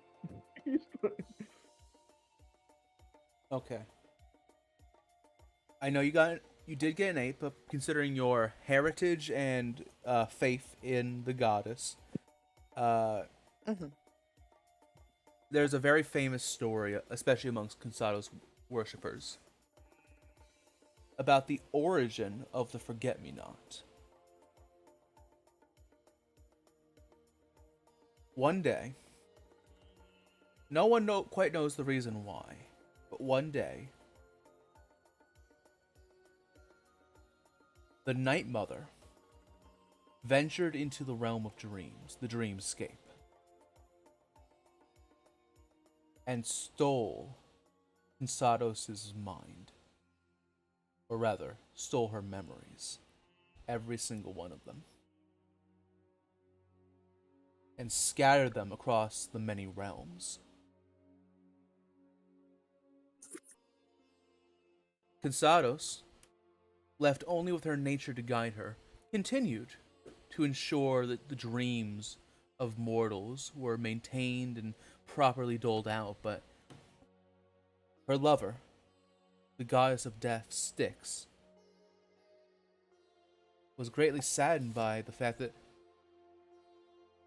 Consados didn't remember her, nor did she want to associate with her.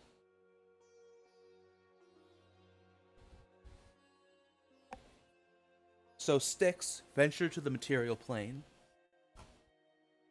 and made a deal with a coven of witches. Return the memories of the god of dreams to her, so that she and our relationship may be mended, and death shall no longer pursue you.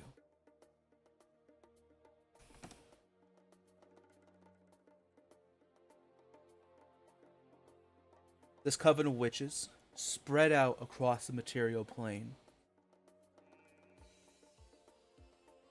and they picked every flower in existence. Every single one. To find the seeds of a new memory, or rather, a new seed of hope.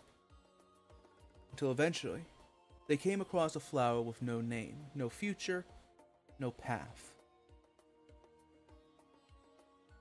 They took this flower. They took its seeds, and they planted this flower all across the dreamscape.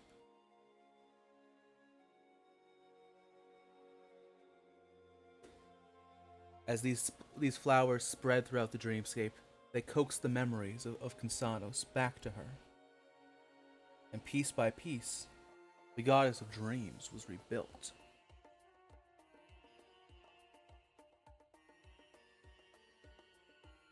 As the last memory piece seemed to be remained lost, as the goddess of dream was almost seemed destined to remain incomplete, Styx begged Consados, "Please, my dear, forget me not. Return to who you once were." And the final flower blossomed, and Consados was whole again.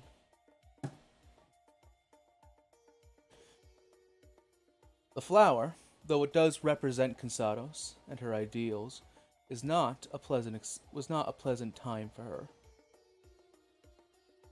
She honors the symbol, but she does not respect it.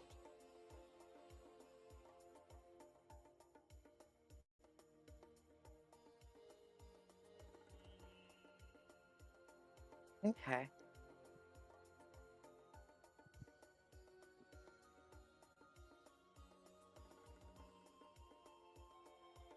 One of my mother's symbols is the forget-me-not. If you all know that, do you know the story? I don't know the story, but wasn't it what was on the dagger I gave you. Mm-hmm. And Lore will give a much rougher version of that story to just the party. Kanan will nod along. Mm-hmm. I imagine filling in on some pieces as Lore forgets. Only an important detail or two if you forget it. Mm-hmm. But they're kind of considered one of her symbols, but they're not a good thing for her. How do we know the spiral eye isn't a sign of like triumph over Phobos or something? All right. Well, let me ask you this then. You all have madness currently. If Phobos has visited you, tell me, have any of you kicked her ass yet? She never visited me. Not yet. Why? I mean, in that logic, why do we still have Night when the Night Mother was bested by Styx? I don't know. Why? Okay, then. Why do people with madness fucking tear their hair out and start screaming praise Phobos or whatever the hell? Oh, I'm not saying that. I do still think Phobos exists, obviously, but like, No, what I'm saying is that I think we've been doing Phobos' dirty work the whole time. We're supposed to be stopping her. I'm just saying, what if it's the opposite? What if Abel's god dislikes Phobos and fights against her, acts as a opposition? But Phobos gives you madness, does it not? Validus, Yeah. you hear.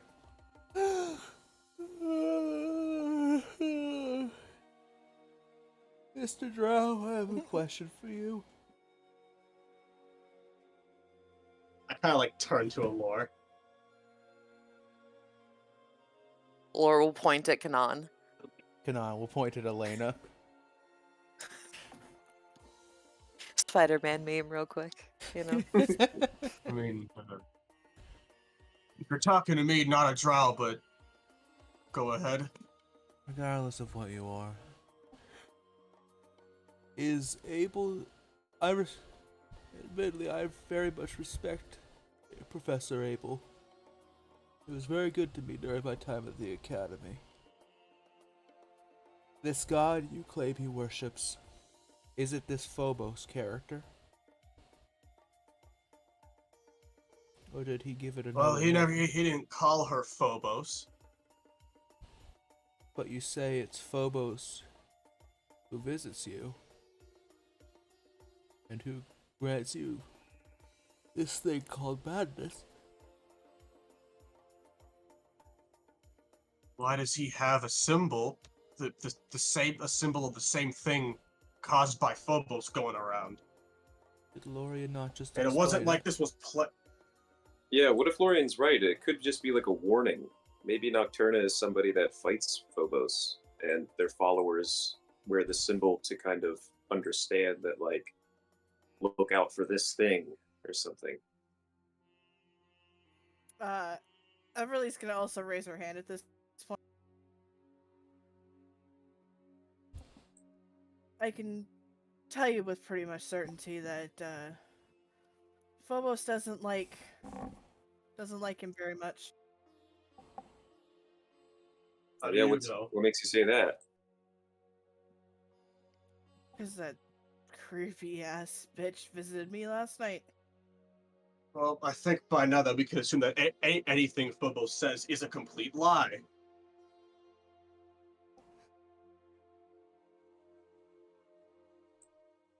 Maybe manipulation, but lie is a little too extreme, I'd They say. seemed pretty adamant on me harming him, so... Wait, she asked you to kill Abel? Not kill. But I don't know how this would harm him, but push him off his chair? And I'd say that it depends on what's on the floor. But What if She that shrugs. just means, like, he's on some kind of high horse or throne, and you just gotta dethrone him? Like, he's some kind of symbol of his god or something, and she wants you to kind of like take him off the pedestal.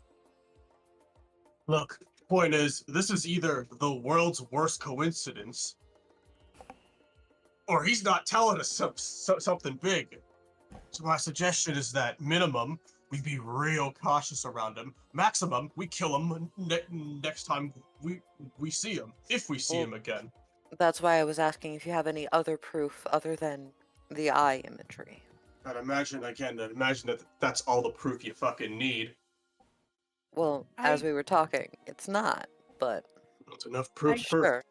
for I me. don't particularly think he follows Phobos because apparently he betrayed her. So we have to ask him, why does he have, a symbol that's of the funny god disease going around? Wait, so can we all agree that if you, I'm looking at Everly when I say this, if Abel betrayed Phobos, that means that they were in league at one point, which then breeds credit to the fact that that was probably who he was serving, but now he changed his mind. Like I said at the start of this, I'm not saying he's our enemy. I'm just saying here's the facts, or maybe not the facts, but here's our speculation on his amulet and me not trusting him from the beginning. But I feel like people can change, and if what you're saying is true and he betrayed her, I mean, she's probably vengeful now. But, I'm not saying he's our enemy. I'm just saying that, like, at first he probably was, but things have changed as we've traveled so far. But to just keep your guard up, that's all I'm asking. I don't trust him at all. It is odd that he left his holy symbol, like, in a closet, essentially. It was hidden. It was probably a safe place to keep it. Xeno and I kind of got really lucky and found his stash of things. I don't think we were supposed to find it, if I'm being honest. I feel like that's something you would want to keep on you, though, right? Unless you knew that you were going to get arrested. Well, if you knew, why go? The plot thickens. So that way we'd break him out. Do you think he's anticipating our arrival? Did call to help. He did message us. I'm wondering if he purposefully cut his message short so that way we'd hurry here. Yeah, like I said, these subtle manipulations are infuriating. But I wouldn't go as far to say as he's lying to us, or the gods lying to us. He was trapped in the cellar with us for a month. So, this is the best case scenario. He helped set up the whole wedding disaster, and then after that he was thrown in alongside us. That's the best case scenario. Regardless, we have a lot of questioning to do. What if he felt like things were going to turn out differently, and then when they didn't turn out how he or his god envisioned, he betrayed them? And now he's having a change of heart, perhaps, and he's relying on us to help him in some way? We need answers. Abel always had those thick glasses on. Did anyone actually get a look at his normal eyes? And as you asked that question, last time we saw him. Mm-hmm. Everybody, you all here? Wait, hey, you can't go up there. Xeno.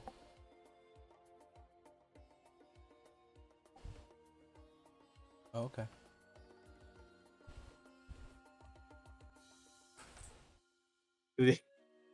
Xeno's fucking dead. I think he said BRB a second ago. Or a little bit ago. That was 40 minutes ago. True. Oh. 40 long minutes. That's unfortunate. Definitely. Okay, we're gonna rewind a second. Go ahead and continue your discussion.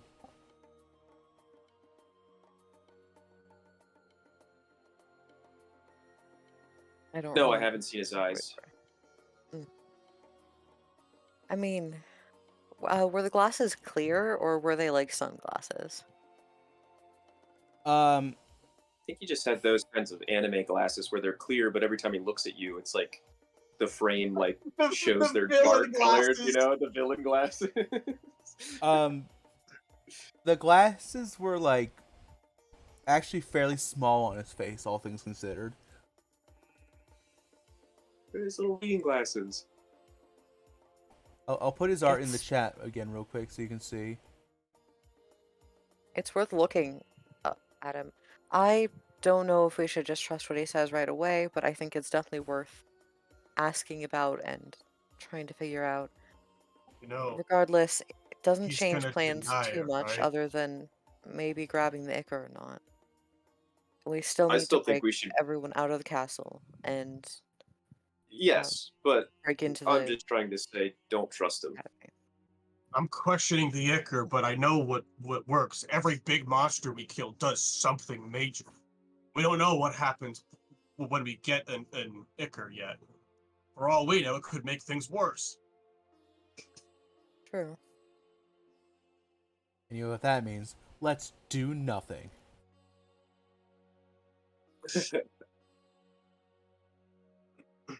So, Kanan, I heard that we have some choices. Valdis was kind enough to over-exaggerate the And now choices is we when you had, hear, so I'd like to hear it from you specifically. as Kanan opens their mouth, you hear, "Wait, hey, hang on! You're not supposed to go up there." And as you all kind of turn towards the voice from the stairs leading into the tavern, you hear the thumping of somebody hopping up the stairs.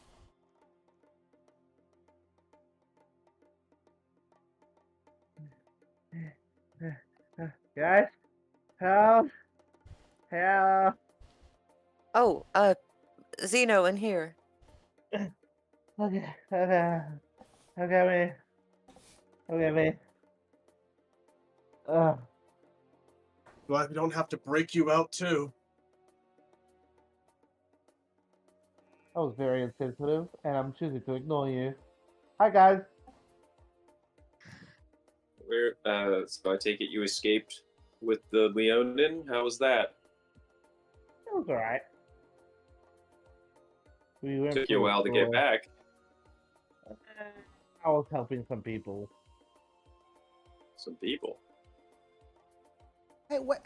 And not far behind him, you see quote unquote cousin Ringo, the Leonin man, kind of step through the doorway right up behind Xeno and say, "Oh, it's all of you. Good, you're all here in one place." Well, you did tell us to go here. Mm-hmm. Did you think we were going to get captured? Hey, you never know. Good to see you do have some confidence. Gotta have in you. faith. I Some have of faith. us. Lots of faith to give.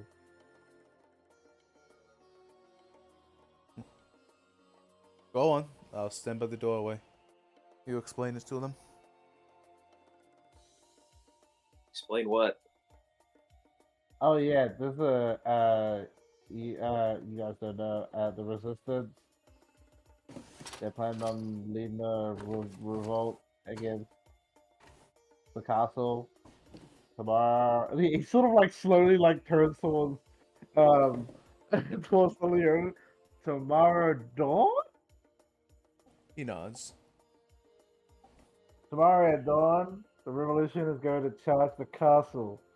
Try to liberate Sowthunda from the clutches of the Judicar. And he sort of like his thumbs up into the Leonin. Yeah, I get that right. He gives a nod. Yeah, and they said they were looking for, potential help, and I was like, oh, I know some people that are, in town that could potentially help. That, I was planning on trying to break up my brother anyway. I'll try to.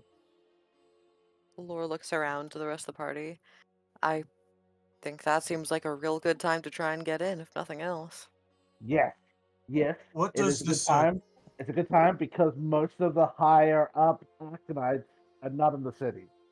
what It's sooner than I would have liked, but what does this resistance force look like?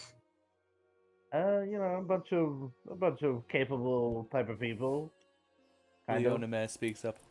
They're more capable than you lot, running around the city with like chickens with their heads cut off. Yeah, I did hear about that. You guys are not keeping a low profile. What's going on with that? I mean, you were with us when we weren't keeping a low profile. Oh, I'm Yes, sorry. but I was with the right group after we separated. Oh, I'm sorry. I didn't know that 10 minutes after the assignment went down, they'd bring a small army on us. A nice heads What- up would have been welcomed. What do you expect, this Gambino?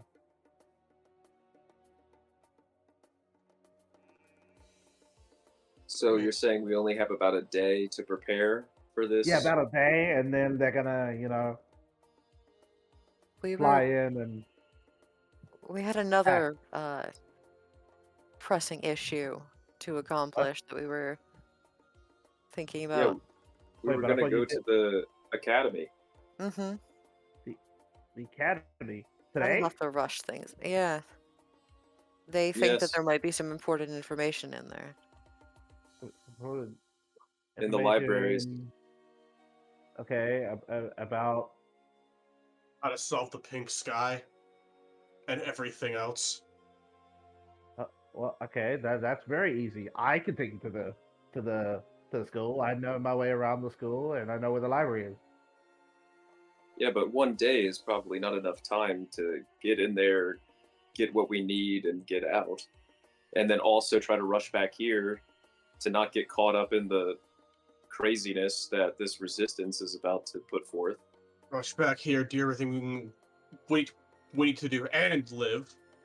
Well, we kind of don't know when the higher authoritative Arcanites are gonna show up, and since they're not in the city, kind of tomorrow is like the best chance.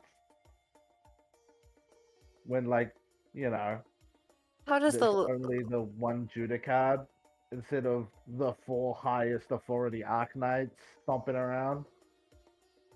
how is the Tiger Man processing the information that we have to like break into the academy to solve like the pink sky, quote unquote? And shit, is he just looking like Tuesday, or is he like real I'm kind of like confused, or I'm kind of like looking them over too. yeah?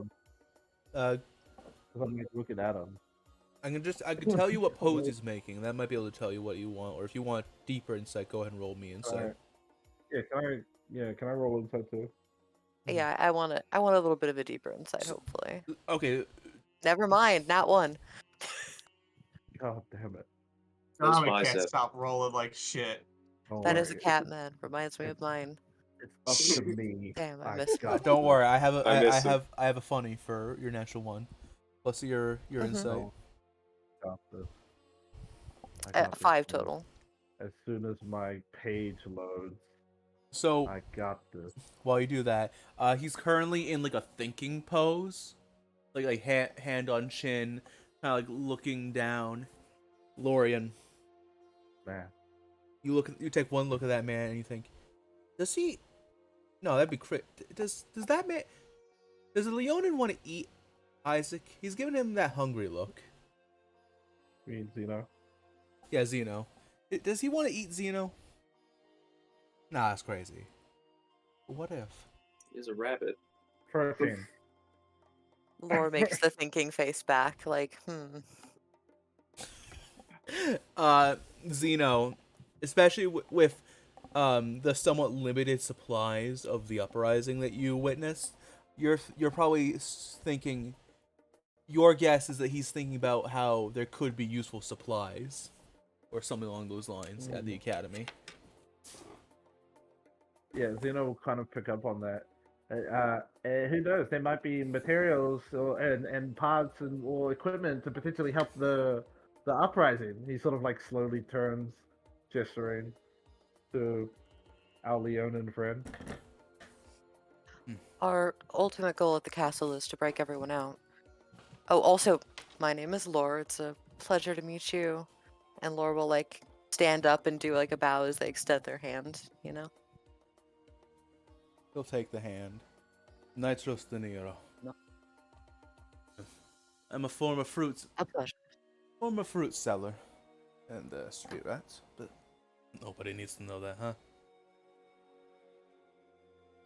Mm-hmm. Are you in charge of the No. plan? I'm partaking in it, yes, but I'm not in charge.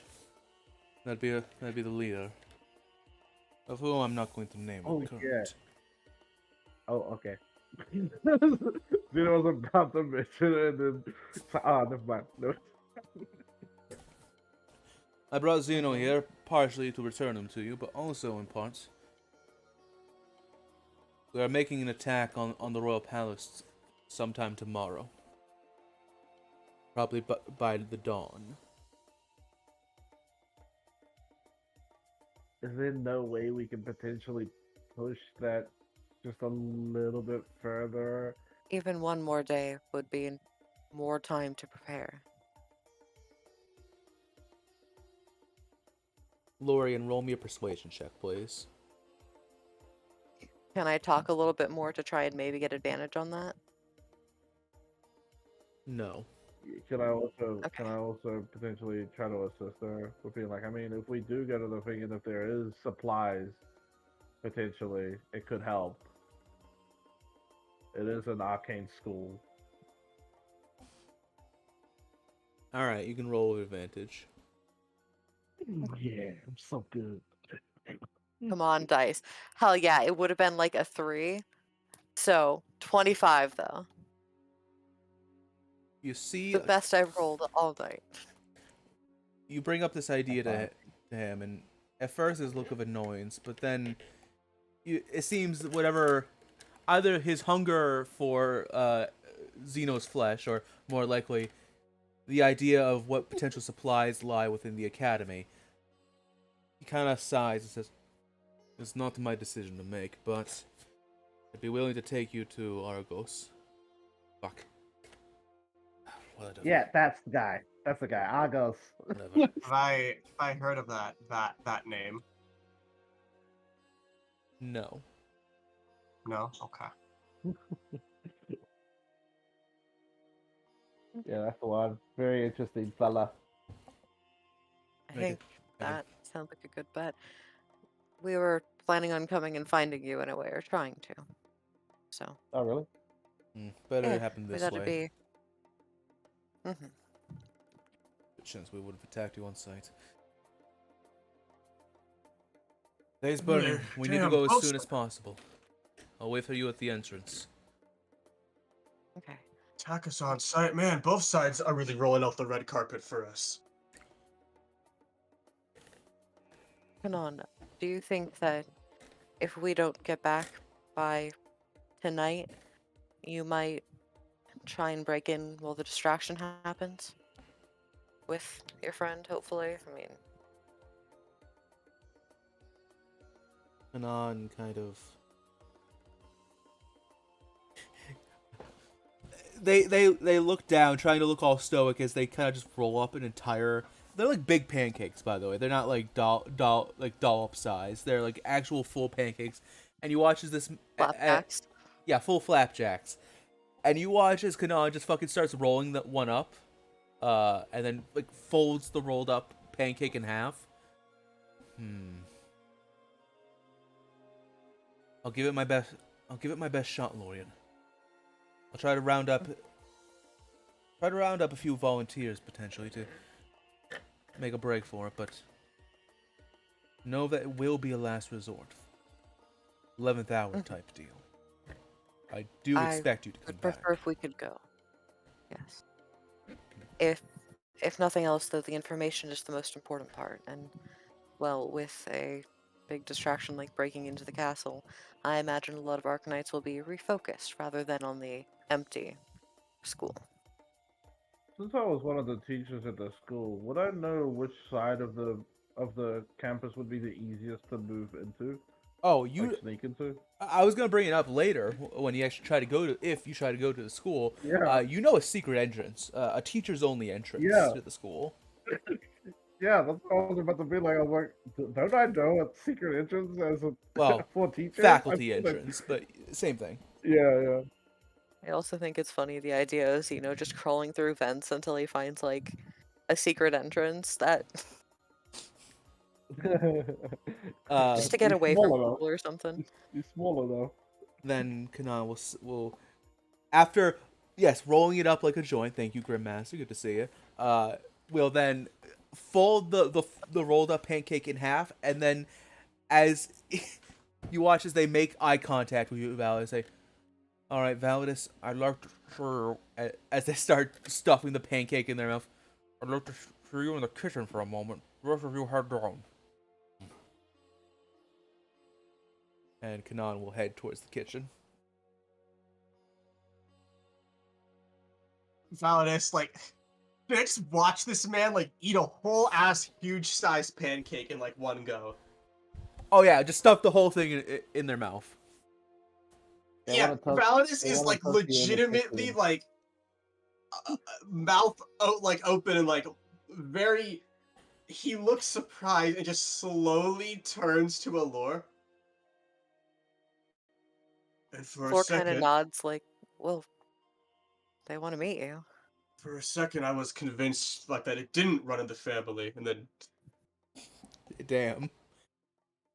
At that point, Arthur stands up, picks up baby back ribs, carries him like a princess, and goes, "Let's get out of here. The weirdos are talking now," and he'll walk out the tent. I'll go speak to Kanan. You all get ready.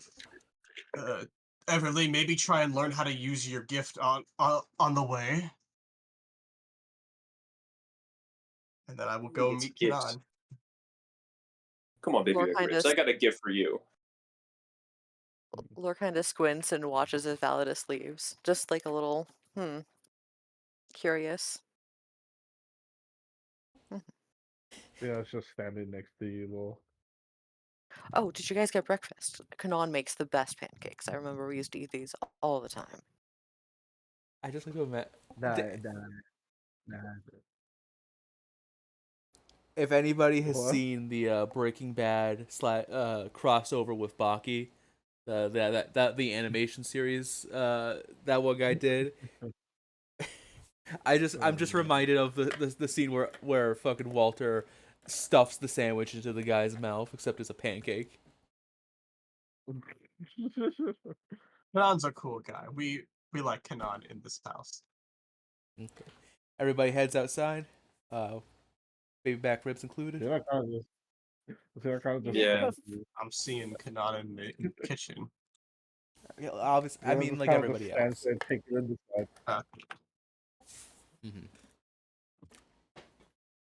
We're just gonna sit there until somebody just drags him along. Well, Grim, I hate to inform you, but they're the same thing. Why would chat say, if I may ask? Is it a pancake or a flapjack? My like brother to and call them- Neonis, they're the same. I like to call them flap cake. It's a Flappy Jack. All right. Anyway, back. Flappy Jack. I need like a cartoon animation of just Kanan eating a whole ass pancake in one go. Agreed. Just a Luffy eating Why fruit. do I feel like Kanan's the type to like get pancakes with like berries and different stuff, and then just put it all on one pancake, roll it up, and eat it like a burrito? That's like, what they are you guys did. looking at? This is how you're supposed to. This is how you're supposed to eat them. It's Yeah, like, okay. they put them in the same time, and they crush rolled it into like one like rolled up fucking pancake, and then they just stuffed it in their mouth. Oh my god, dude. Valid. As you enter into the kitchen. As you enter inside, Kanan is just finishing drinking a glass of water, setting it down. Says, Validus, come in. Close the door, if you would. Is there anyone else in the room? You know, you're in the kitchen. Yeah, you're in the kitchen. You walked out of the room, then you're in. You were in the tavern-esque area, and you've walked into the kitchen while everybody else is either staying in the tavern area, it sounds like, or leaving. I closed the door. A bit anxious, honestly. All right, stand right there, Validus. Don't move don't move a muscle. Don't think of going for your weapon. Don't think of running. I will catch you, and you will regret the consequences that befall you. Now, don't mind me. I'm just gonna clean up the kitchen. And Oh, do you need help? no, what did I just I say? don't mind. Don't move. And Kanan will start just cleaning up the mess they've made, the pot, the bowls, the whisks, the griddles, covered in burnt flecks of pancake batter. Alan kind of there, standing there, thinking like how he's gonna run away if Kanan suddenly like makes a move on him and tries to attack him. And then he picks up a knife and puts it away. All right. There's like a minute or so of Went out, by the way. Good. I'm dumb and deaf.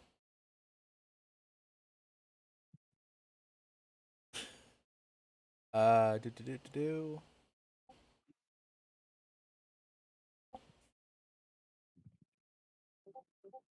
All right, there we go. Sorry about that. It's okay. After about a minute of silence and kind of tense waiting as Kanan goes about cleaning up the kitchen, eventually they ask,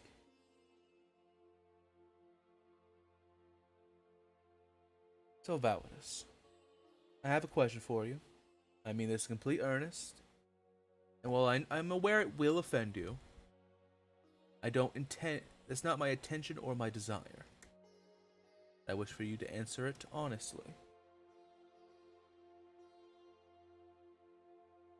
Always, I don't like to lie, so yeah.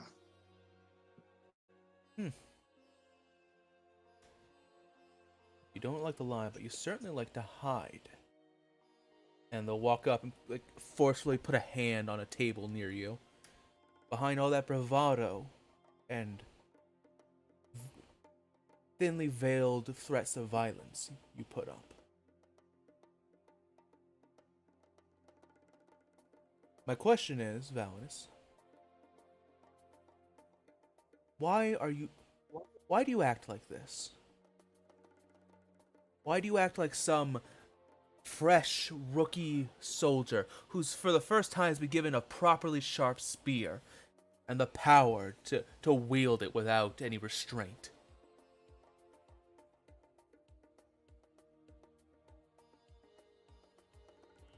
I don't fully understand. The journey's been long and stressful, and you are taking it out on your party members. And they, in turn, are responding to your tone, to your attitude, to your threats of implied, regardless of if they're true, they're responding to your implied threats of violence with anger and annoyance of their own.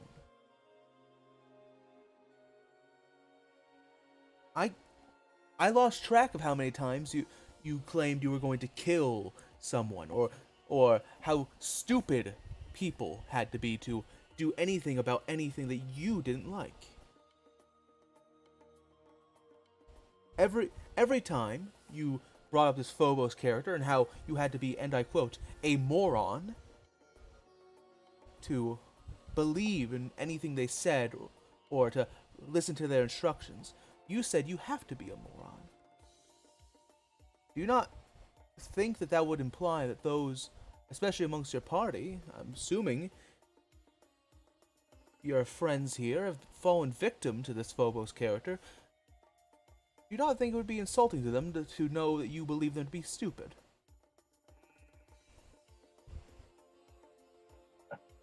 Validus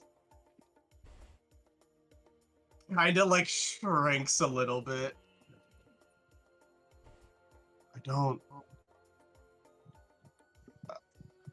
Hang on, I don't try to. Exactly. Exactly. That is the problem, Valdis. And they'll kind of take they'll take a towel they had hanging on their their horses, the horseback or deer back, I guess in this case, and kind of lightly smack you with the towel. I don't see a single intention behind anything you say or do. Why is that?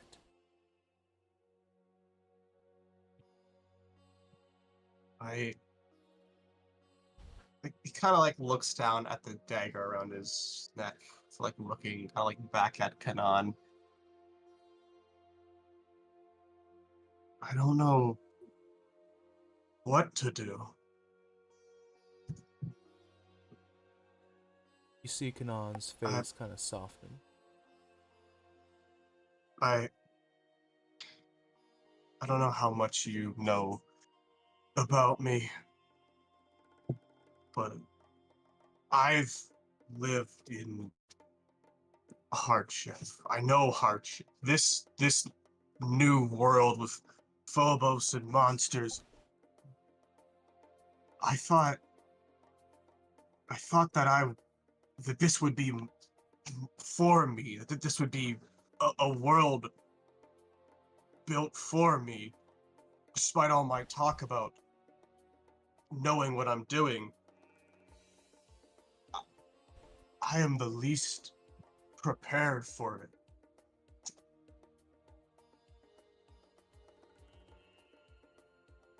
Everything. I see the problem. Yeah. Everything. And Kanan will kind of like give a sagely nod.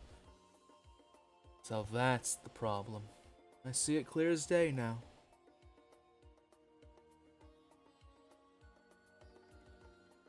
Mr. Dirge, what I see before me, mind you, this is what I see, is a man who should be a tall, proud warrior. A nightmare on the battlefield. A god amongst men. And yet what I perceive before me is a scared child wearing oversized armor. They'll kind of put their hands on their... It's not hips, because, you know, centaur-esque body. But their what would be their human hips, and say, "You are a warrior. Gods damn it. Where is your pride? Where is the will to stand and fight against all odds and against all reason?"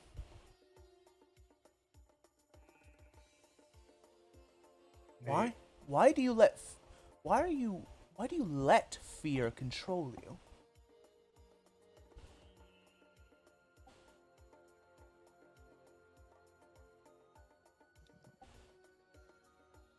Because I just thought that if I could just... I don't...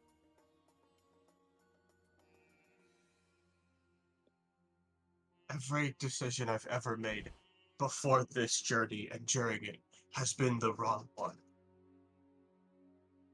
Every time I try to stop and think and come up with a plan or a solution, it always blows up in my face. Every time I don't do that, everyone dies. Or some cataclysmic event happens.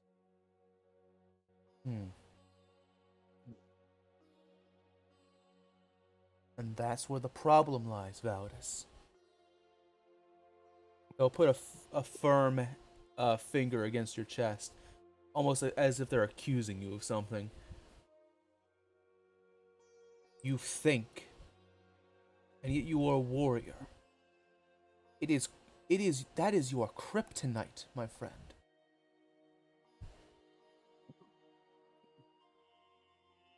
Validus, from one warrior to another, I assure you,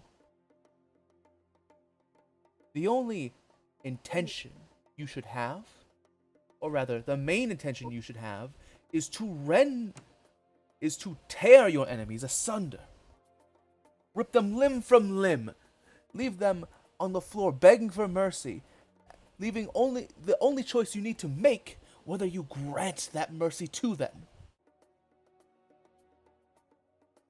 And if it seems like I'm speaking too simple, the truth is, valid as I am, because it is simple. You must stop thinking. You must stop planning. You must fight. Not just in battle, but in life, you must make, through your own willpower, the reality you wish for truth.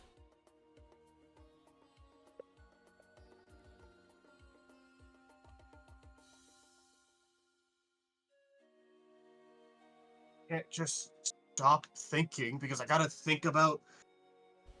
I gotta protect Anastasia from everyone. Monsters, people trying to kill her. I gotta protect the people I call my friends, but yet I'm always against them everywhere. I gotta think about.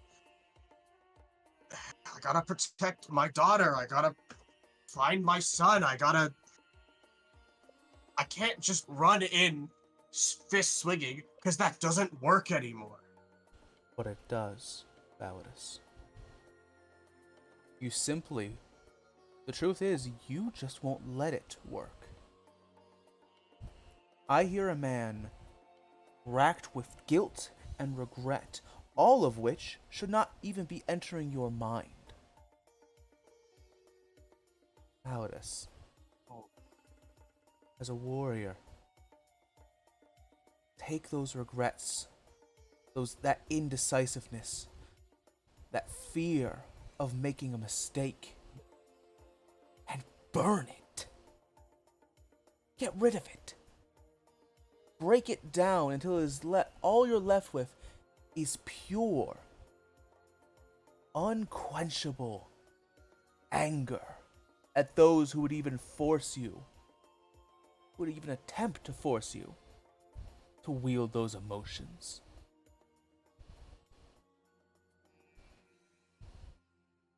The only regret a warrior should ever have is that your first blow is not the last.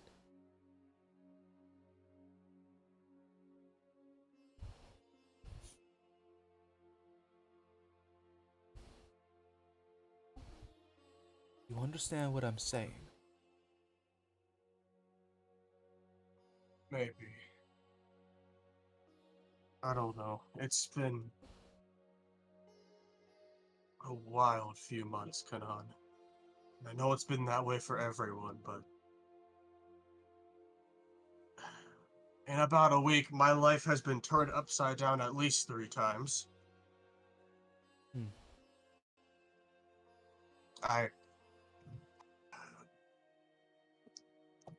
My children, who I thought were dead, are actually alive, and one hates me, and one is, I don't even know where.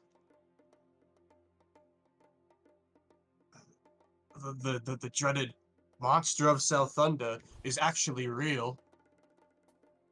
It is me, a bad part of me. And who decided that part of you was bad?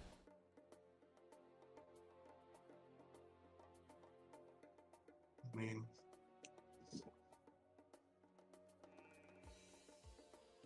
everyone. It's called the monster of Sowthunda for a reason. And what is the monster? What makes it bad? It's not who I want to be. It's not what I want to be. You'll see Kanan their face brighten into a smile.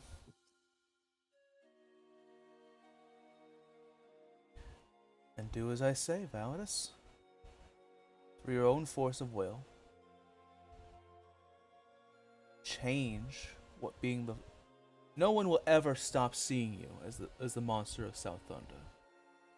It's unfortunate and unfair, I know.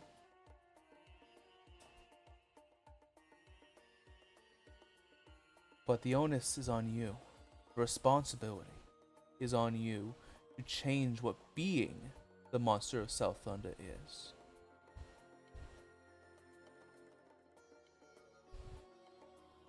Who's to say the monster of Sowthunda couldn't save it?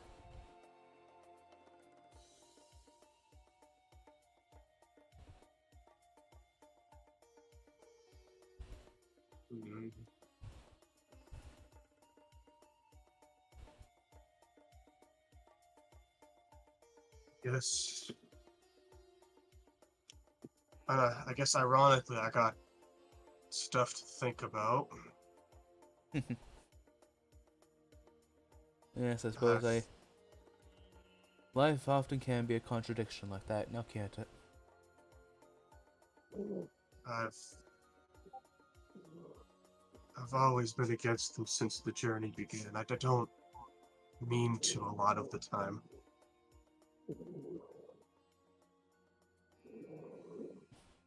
Even now, they want to go get the resistance involved, and I want to walk straight in.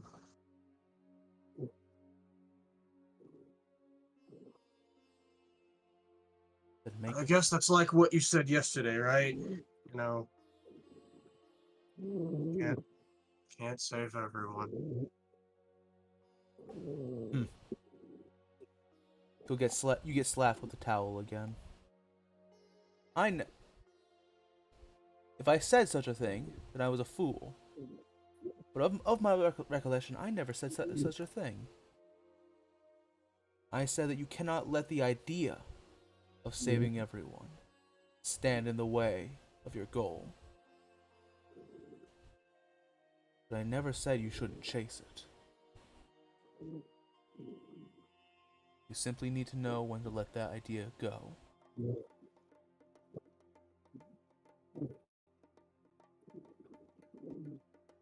And for now, you don't have to let it go.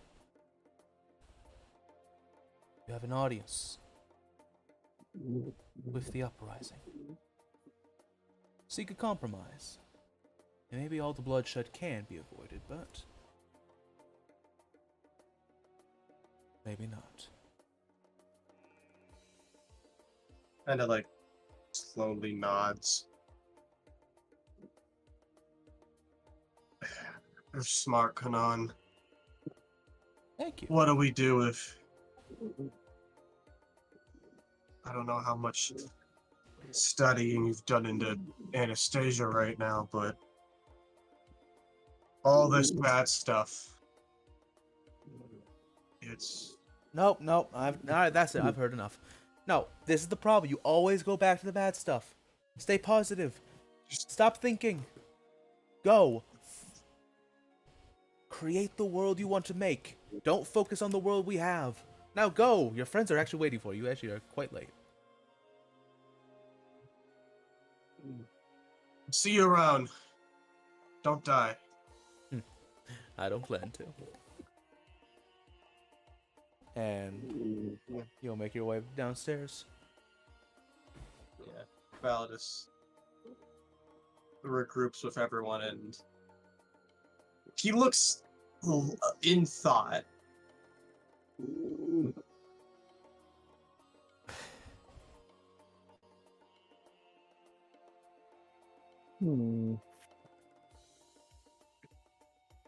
All right. You all good to go? If you check memes, you'll see exactly what Arthas and Baby Back Ribs are up to during that conversation. Validus, as you step outside, you watch as Baby Back Ribs flies off of a circus performer's ball and crashes into for some reason a fine china cabinet just outside for some reason. Oh no, BBR! The sound of attacking a skeleton in Minecraft plays in the background. Yes, the fucking skeleton like crumpling sound. Don't kill the pig. That's our only line out. Remember? Obviously, I was playing fetch with him. I didn't know he was going to try to attack the ball like that. You just hear like the clinking of glass as Baby Back Ribs, totally unscathed, walks out with the ball. Good job, boy. Come back. Skeleton noises. Beverly's clapping. All right.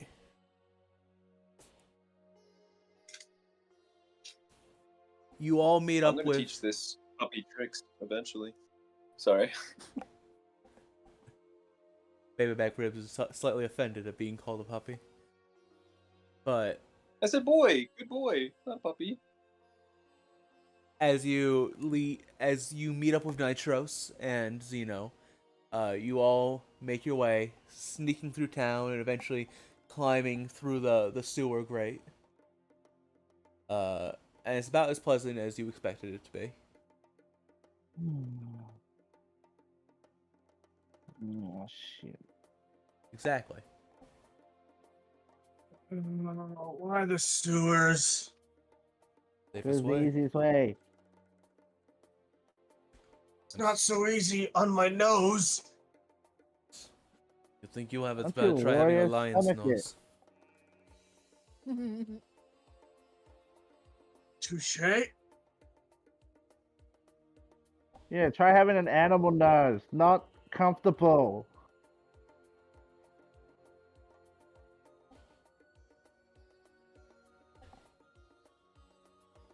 As you Laura's just struggling with touching anything gross in the sewer. Like the ladder, every step they like go to grab it and flinch away. And fine, you know what I mean? Like, ugh, as they touch Yeah. it. Beverly's the same. Xeno has Arthas- plastic medical gloves on. Arthas does not care. He is touching the wall. He's using it as a guide. He doesn't care what he steps in. The smell doesn't bother him. Anastasia It's like, is what's wrong suffering with you guys? because she can't close it, clench her nose to avoid smelling. Oh yeah. She can't really taste it. That's good at least. But No, they got the. Sometimes when you smell something, you can taste it. It's that. Oh, this so might she be a can't bad. taste food, but she can taste that. That's gross. Yeah, because that's her only sense that it's amplified. I Oh my know god, this might, true. this might be a bad time, but I just realized something. If Anastasia can change her outfit, why can't she just give herself a new mouth? What? Clothes are fairly different than mouths, He takes like a which brief is a look at. sentence I never thought I would have to think about, let alone say. He takes a brief look at Anastasia, like pinching his nose. Well, I mean, I can't tell where the clothes end and Anastasia begins.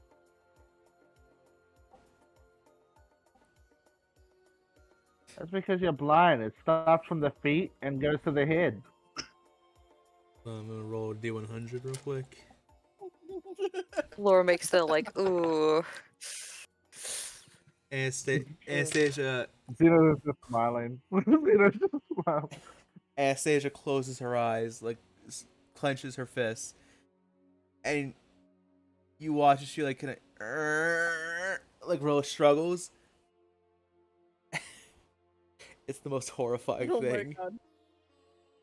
She doesn't get a mouth, but her face does change. Oh.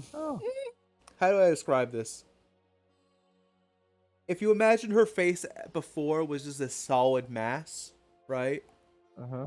There's now just like a vague, like no, not even like there's no detail, just a vaguely mouth-shaped dent in her face, where a mouth should Oh. Well, I mean, Oh. that's a start, I guess. be. Anastasia starts crying. Oh, no, wait, no. I didn't mean like that. No. Is she standing in like You made the her sewer cry. grossness? What the fuck? I mean, there's kind of like a side path to avoid having to go into the Just water, Just a Alright, good. mouth-shaped That's what Xeno's dent. and then like 5 seconds pass, and then pop, and it just goes back to normal. Ew. And Might need to draw a few outlines, but my brother Chris, that's not gonna help. valve-shaped dent. I'm imagining like the horrible Doctor Who early New Who CGI Ugh, warping. disgusting. Mm-hmm. Eventually, that. Almost picked a real weird curse. eventually, you make it into a kind of secret base-esque area. And you are greeted by suspicious stares, quickly dispelled by Nitros' presence. And then followed by screaming, shouting, and general chaos. Wait, what? We Wait, walk why? in. We walk in. It gets Mhm. quiet. Everyone stares at us like we're fucking intruders. Sees Wait, our guy and just looks back to going like screaming and talking again. Why is there screaming? It's more of yelling in terms of everybody's Okay. like getting ready. You hear like bring the stones over here, sharpening stones, wet stones, anything you can bring me. I'm hungry. It's like walking into the Wall Street like market square thing. Exactly. It's just like Not the like cacophony running of away screaming from a monster. talking. No. Okay. Yeah, sorry, I should Cool. have said yelling.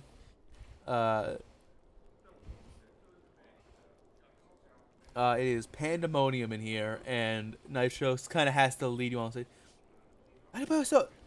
Anyone see Argos?" No. Yes, I know. I saw. No, I mean, now. Do you know where he is now? Oh, useless idiots. No, bring that over there. No. Follow me. I'll bring him to the main room. He should be there, hopefully. Do these in fact seem like trained soldiers to lore? Roll me an insight with advantage. Did I Yeah, check too? Val is also like eyeing this shit up. 17. Yeah, if you want to as well, you can. Eh.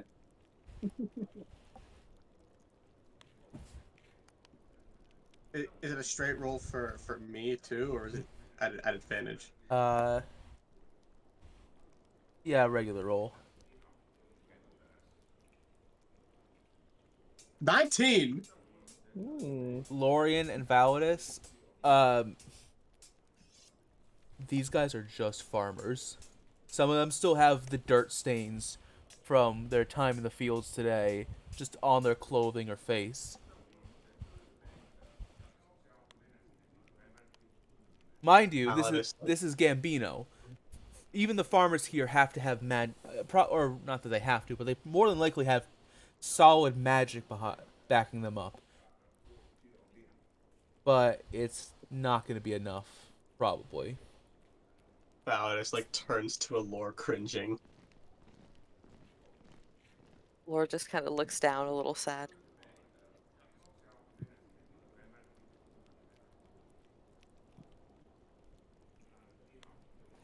You make your way into the main room, which is, relatively speaking, much more peaceful.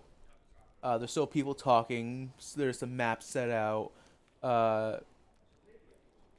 You see a few people kind of hunched into the corners, kind of trying their best to like calm their nerves for the following dawn.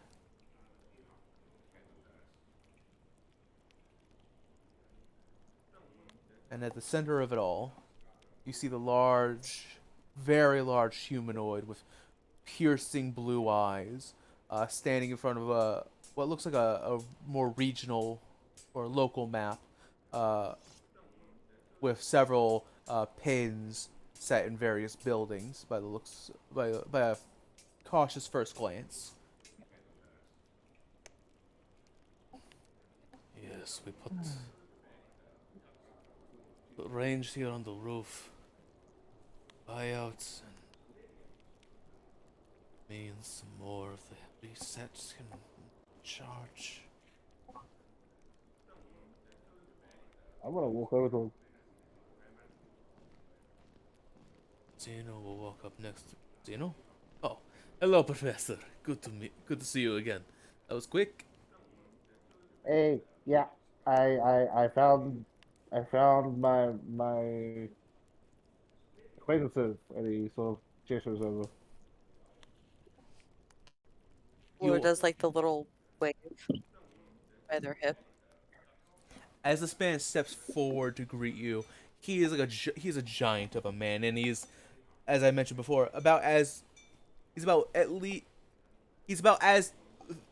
as thick as he is tall. So as he steps forward, his steps like rock the ground beneath you, and he gives a big beaming smile. Ah, new recruits, huh? Glad to see the professor was able to convince you. Welcome to the uprising, my friends.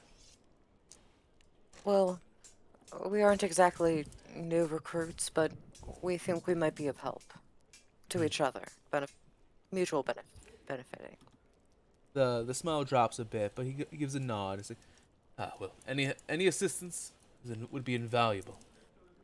I'm sure you've been informed that the attack will be starting soon.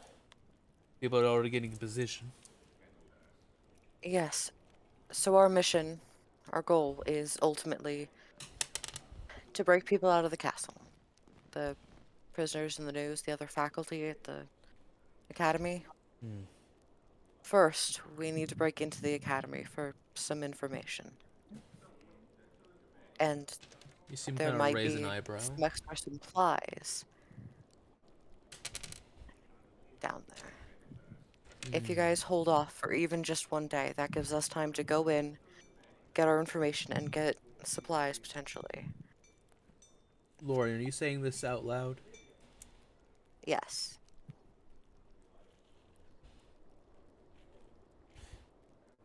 What is your passive perception? Passive perception is 14. You notice almost immediately some people, some of the people who are in this room, look up at you with like confusion, hearing you say that. You see Argos kind of like scratch his chin. I want to say the supplies were the professor's idea. You are a professor, right? I'm Yep. not just making that up? Okay, cool. So I am a professor of the medical variety. I do want to say that the supplies were the professor's idea, not. Yes, it is my idea. I just had a thought in mind. My brother was one of the lead engineers, so he might have some tech techno savvy stuff potentially to rummage through. Maybe We bring will back. also be breaking into the Have you not heard? castle. And if. Not heard what? Professor, have you not been informed? What? The Arknights, not long after they shut down the school, they did a massive raid. I had reports they were carrying things hand over fist out of the place. All variety of items, most of them likely magical. Okay. Well, Well, they seem taking a lot of books. were they seen taking machinery? They're all history.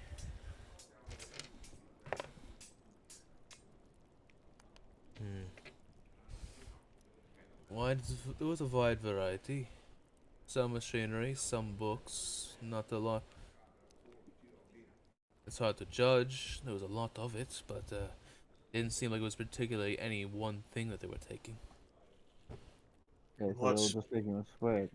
From what's been implied, it sounds like the stuff we're after is in a secret spot that only the teachers know of.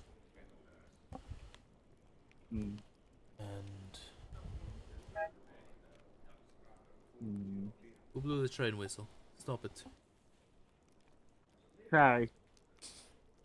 I was calling out to my bird. I think he's Oh. somewhere outside. That's my whistle. I call out to him sometimes. Anyway. So, and you want us to do what again to halt the attack? Just for a day. If we go Not in at the halt same it, just time, then they're delay. You just delay for like yeah. If we break into the castle at the same time, then their forces will be divided between the two of us, and we will each have an easier time getting in, rather than alone. I know that might be a lot to ask of 5 random people off the street, but You see his face kind of scrunch. we have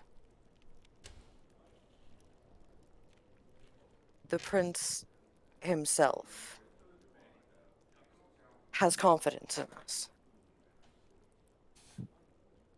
Roll me a persuasion check.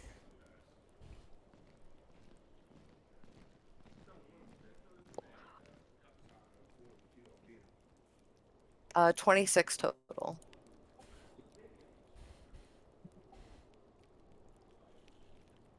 I do want to say the hesitancy wasn't in saying that the prince has confidence behind them. It was about saying it in this company, if that has any effect as well. The entire room stops. And it goes dead silent. Uh-oh. Argos will then like reach an arm around you, Loria, and kind of like pull you close, like doing a little whisper circle sort of deal. Mm-hmm. You're acquaintances of the prince. It heard he died, killed during whatever the attack was in Norfera. It's a very complicated situation. He's not dead though. You watch as Argos takes a deep breath and then good. We are acting partially on his behalf as well. It's important to us that the princess especially is safe. This is wonderful news. We'd heard so many conflicting reports, but it's good to know those. Good to know those cultist freaks up in Norfolk didn't get him. Do we hear that? Lord just kind of nods without saying anything to that one. You probably hear that, yeah.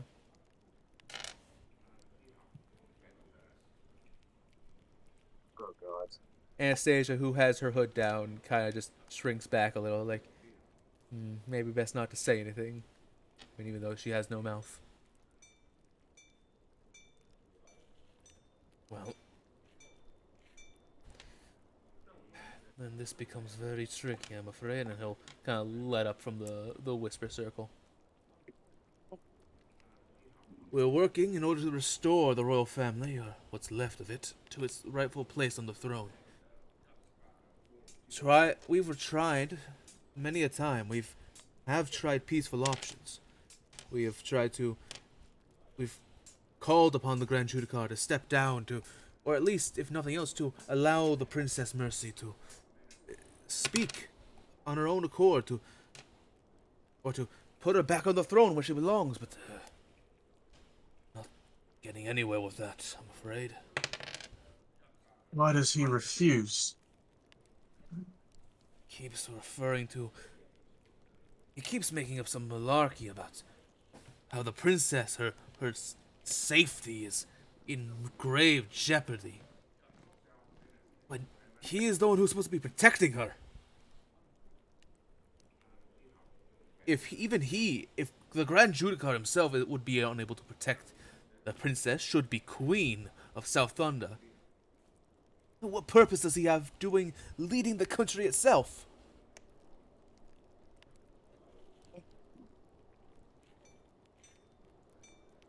We do want to assist you in your mission. I personally believe that is very important. I do have to make it clear that is a very important goal of ours, but ultimately a secondary one. We seek to fix the issue in the sky and hopefully return things to normal. The castle holds something we need Mhm. to help That's fix everything. why That's we why need we the need it. information from the academy in the first place to help us solve that.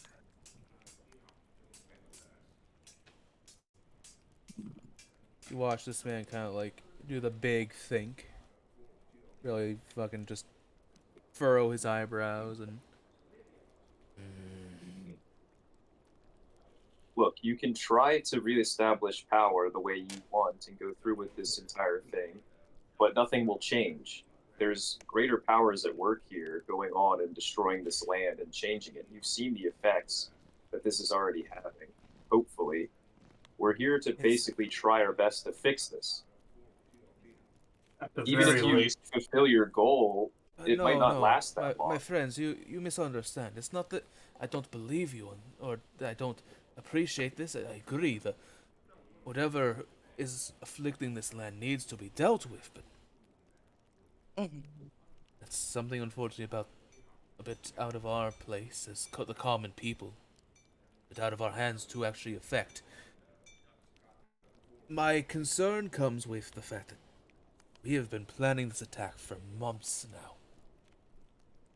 And to delay it even a day, when the Grand Judicator is calling back his top men. This is the last week we have. They could be back as early as tomorrow. We don't know. And to delay it on the whim of... Admittedly, people who are working with the prince. That's true, but... over some... I can see how that would be. I'll ask a question, and it's kind of like getting in a bit close, like almost like whispering. And be honest with me. Regardless of when you do the attack, are you actually confident that you can win? And by confident, I mean higher than a 50% chance.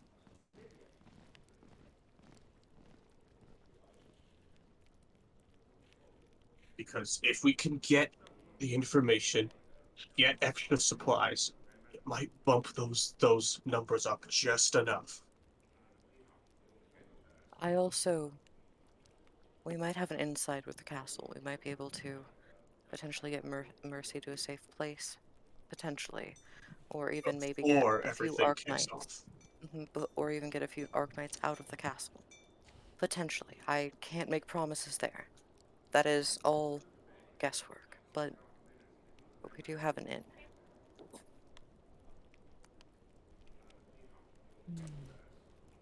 Okay. At this point... Hold on a second, I need to grab something. Alright. This is you. And... this is you. Lorien and Validus. Either both of you make persuasion checks, or one of you can roll with advantage. What do you think, Cass? I have a very high to roll to my persuasion, but that doesn't necessarily mean it's going to be a good roll. Yeah, I have +3, but... I have a +7. Hey, maybe this is the one that you'll roll good on. Well, maybe... I mean, Lore's on a bit of a hot streak right now. I'm wondering if we should keep it going or if we don't want to risk breaking it on this when we need to. I think, if anything, Lore should roll with advantage, but I'm also okay with both of us rolling. I'm okay with what I'm asking, like, what you think is the best call here. Let's give Lore advantage. Yeah, give Lore advantage. Okay. Okay, I'm gonna roll their insights. Sorry, wisdom saving throws. Okay. Another 26. Okay, we're cooking. And that was with advantage? We're cooking pretty good. It was either going to be 26 or a natural 2. So. Damn, again? The dice giveth, the dice taketh away. But this time they gave Actually, you know what? I don't like that dice. I'm gonna change it out for this funny-looking one. He's bringing out the fucking hardcore dice. 26, you say? 26.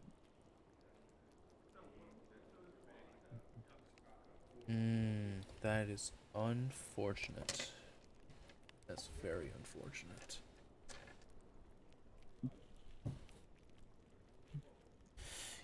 You see Argos, like he's... This man has the face of a... He's got... Imagine, if you would, the statue of the Thinker, if the Thinker was constipated. That's the kind of face Argos is making right now. He's deep in thought, and it's clearly overfrying his brain. Mm-hmm. Or overheating his brain, I mean.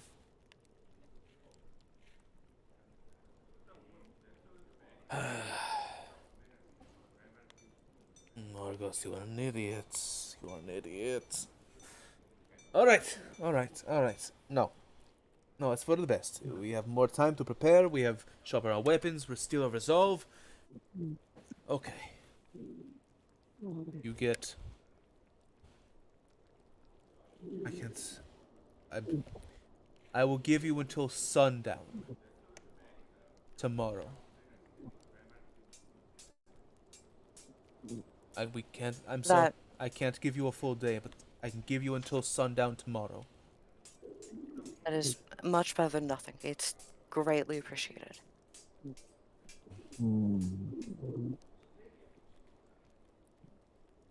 Yeah. And he'll kind of reach inside his bag and... Homie, what are you doing?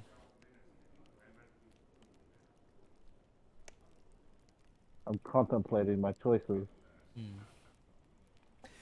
He'll kind of reach into his bag and pull out a... Actually, Xeno, roll me a perception or insight of your choice. Arthas, you too. Okay. What are you rolling, Arthas? I'll roll the opposite. I don't know. Both suck for me. I'll probably do perception. Wait, what's your perception? They're both the same. Same. I'll try insight again, actually, because that makes more sense. I'm basically blind anyway. There's no way I can notice shit. Yeah, I'll do perception. 16 insight. That's a 1. 9. Oh god. Alright. Don't worry, we're just getting this all out. All out of the way. All out of the way. Get the bad rolls out the... Get the bad rolls out of the way. This is why I was contemplating, because I'm not actually focusing on what they're talking about. I'm focusing on what I'm thinking about my brother. So we'll get to that in a second. Lauren, he will hand you a... you know those instant, like, torches? You know what I mean? Like, where you crack it open or you break it and a bright flare starts burning out of the top? Uh-huh. This one's kind of green in terms of the casing. When you are ready, go to the Royal Plaza. Light this, and we'll begin the attack.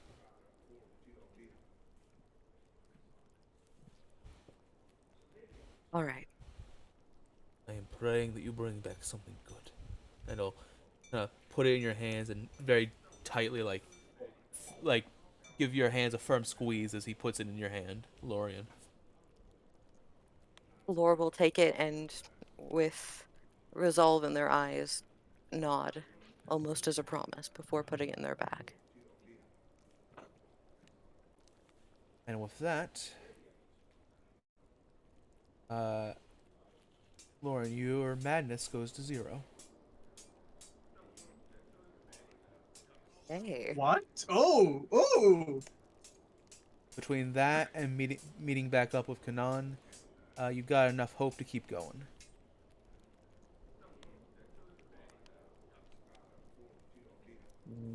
Arthas, with that 16 insight, with your blind sight, you kind of notice somebody walking away from the group, and you look over and you see Nitros looking not too pleased with the situation as he walks away.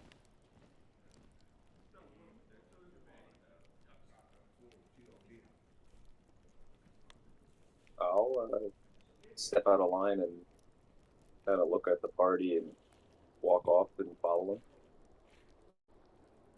All right then.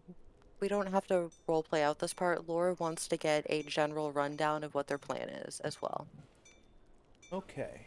The general rundown is they are more or less going to, in civilian clothing with their armor underneath, begin just over the course of the day, right? This is why I was going to be at dawn. But over the course of the day, they're just going to start having their 1,100 soldiers, like basically saturating and mingling around the plaza of the royal palace, right? Taking up buildings and positions so for when the fighting begins. And when Argos was going to give the signal, that was the sign to, like, okay, everybody attack. They needed to do it this week because in the next couple of days, the top ranked Arcanite should be returning. Okay.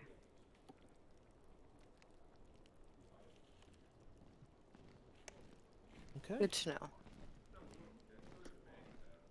Arthas, you're following the guy? Yeah.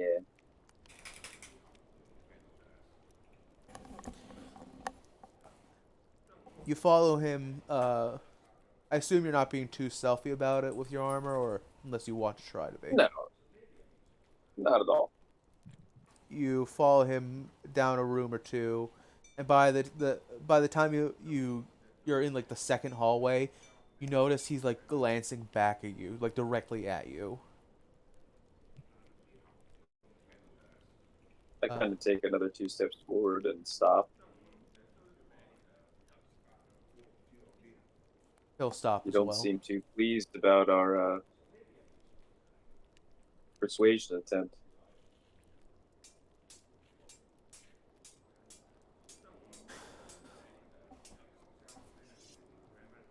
The more time we wait, the more time the Judicar will have for reinforcements to arrive.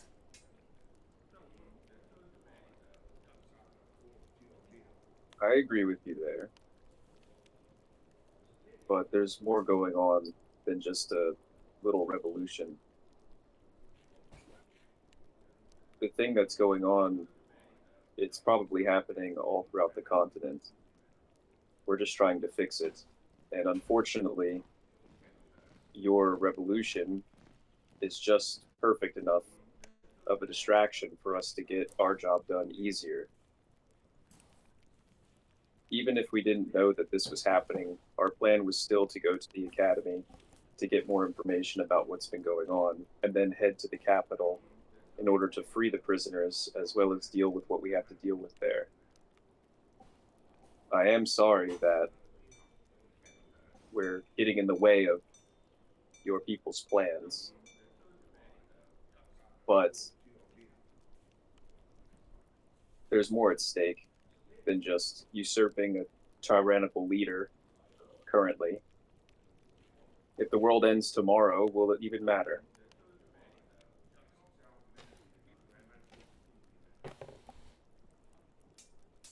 He looks back at you, like fully turns his head towards you, and then he kind of scoffs.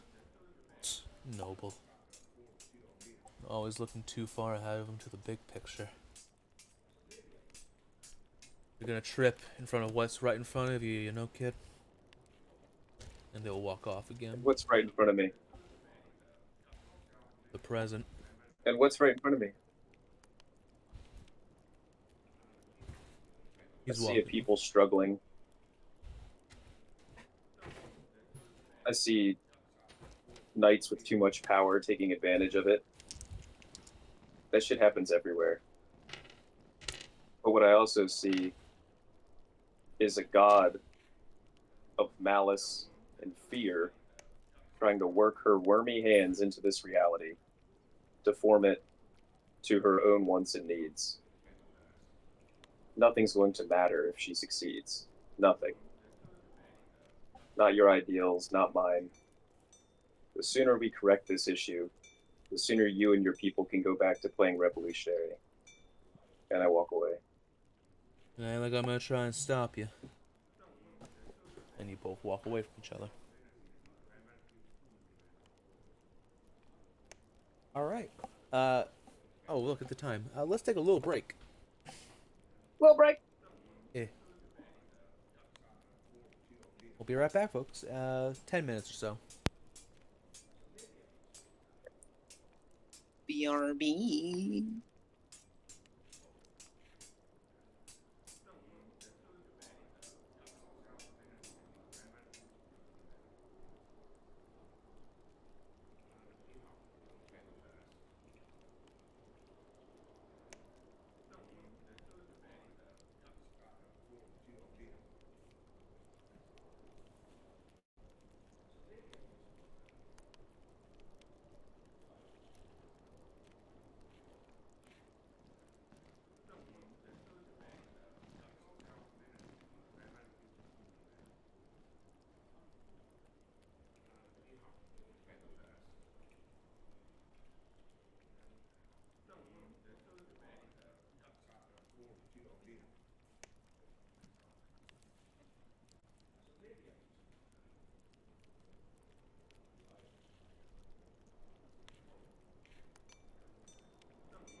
All right, I'm back.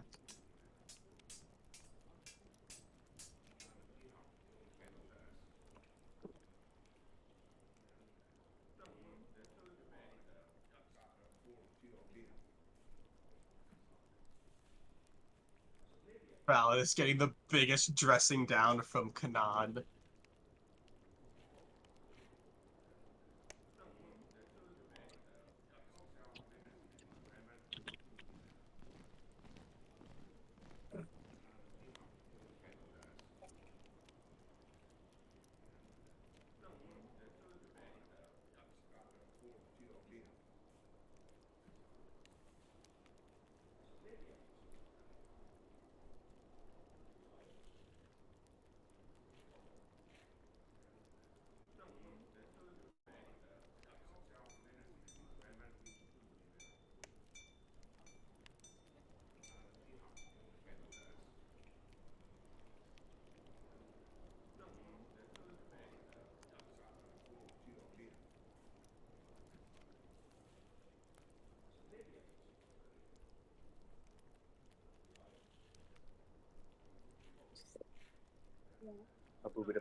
That's how I announce myself when I enter.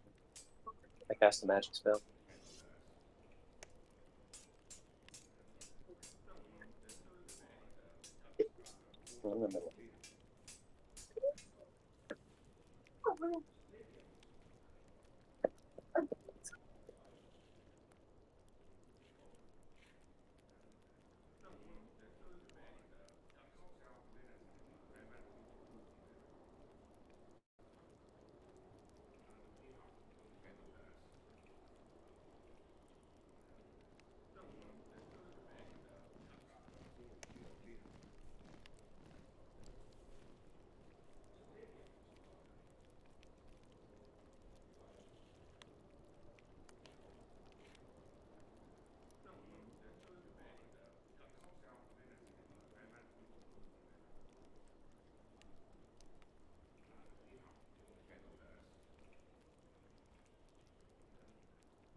Hello.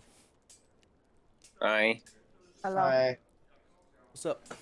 love like that Kanan just gave out as like the biggest talking down to, while also turning it into a motivational speech. That's what Kanan's best at. Arthas was just like, you ain't shit, and walks off.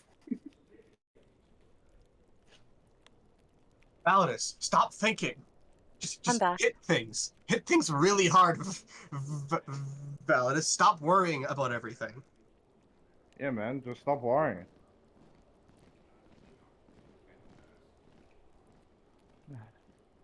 Stop and smell the flowers, but that's it. Don't talk to him.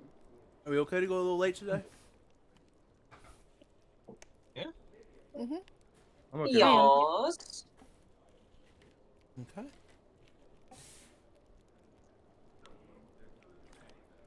With that, you have gained the partnership, and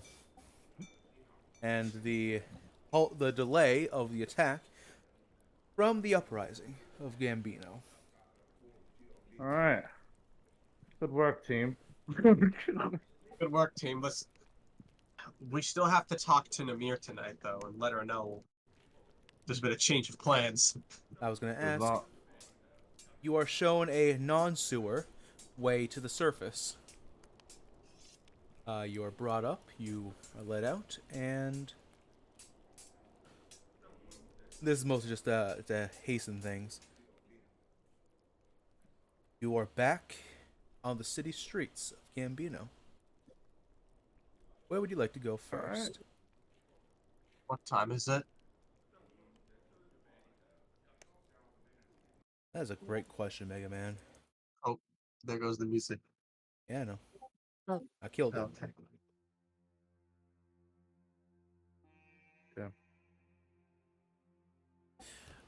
It's a little bit before noon. We should maybe scout out the school and then go. And by that I mean just take a walk around it before going back and telling Kanan the plan and update. Can I make a recommendation Yeah. as the DM? You bet. Maybe go to do things before you go do the school. Okay. Because it's gonna take you a while in the school, you know. You don't want to Oh run no, out I of just time. meant like walk by it and see if Arknights were like guarding it or something. Oh yeah, if you want to do that, absolutely. Just look it over and see if it looks mostly abandoned or whatnot. Mm-hmm. We could also probably do some shopping on the way. I feel like we're all fairly out of money after the magic shop, but What? I mean, I have a nice chunk of change. me too. Does anyone need anything? I have a feeling we aren't going to really want to show our face in here after this. I take this time to speak in DeLorean's head, and I say, why is it that the leader of the revolution now thinks the prince is alive? I mean, he is? Yes, but he's a sword. Don't you think He's that's going to still bite alive. bite our ass after all this is done? You Hopefully saw his not. face. I'm pretty sure he thinks he's alive and well, not alive as a sword that can't speak. I mean, it was a gamble and it worked in our favor, but We gained his trust immediately. I don't know. I was gonna ask. We're not actually thinking of going through with this all the way. Look at those people. They're not warriors. They're all going to fucking die. You think we can stop them?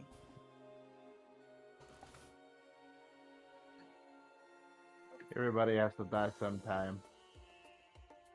Oh, I mean, yeah, but they don't need to die. We're gonna lead the march right to their deaths.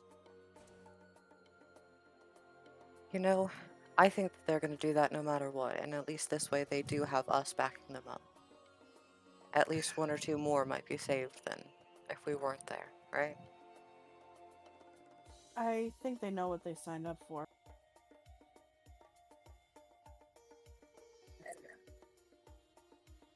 Must be then that this is the only real way. That this is the best option that we have.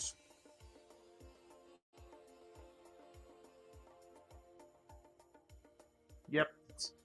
So the academy Other actually one? has something of use.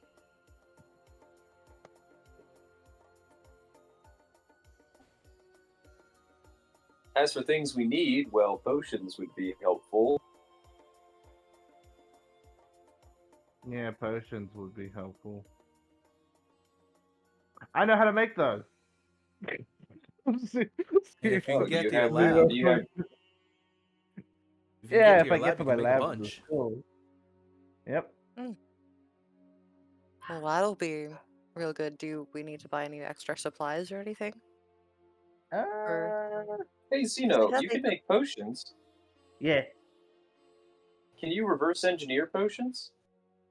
With time, yes. That'll be something to keep in mind. It takes a long process to re-engineer potion, especially of arcana nature. Takes a long time. Gotcha. Hey Xeno, I got this really cool get-rich-quick scheme. It's called the Potion of Endless Life. Potion of Youth, yeah, I was literally thinking, like, we could make a bunch of those and sell them to rich nobles. It takes a long time to re-engineer those type like unique potions. Takes a long time. Can Okay. you also make like Time that we do drugs, not by have. the way? What? Can you make drugs What do you mean? like stardust? Yes, sure, I can. Why? I'm running a little bit low for my last prescription.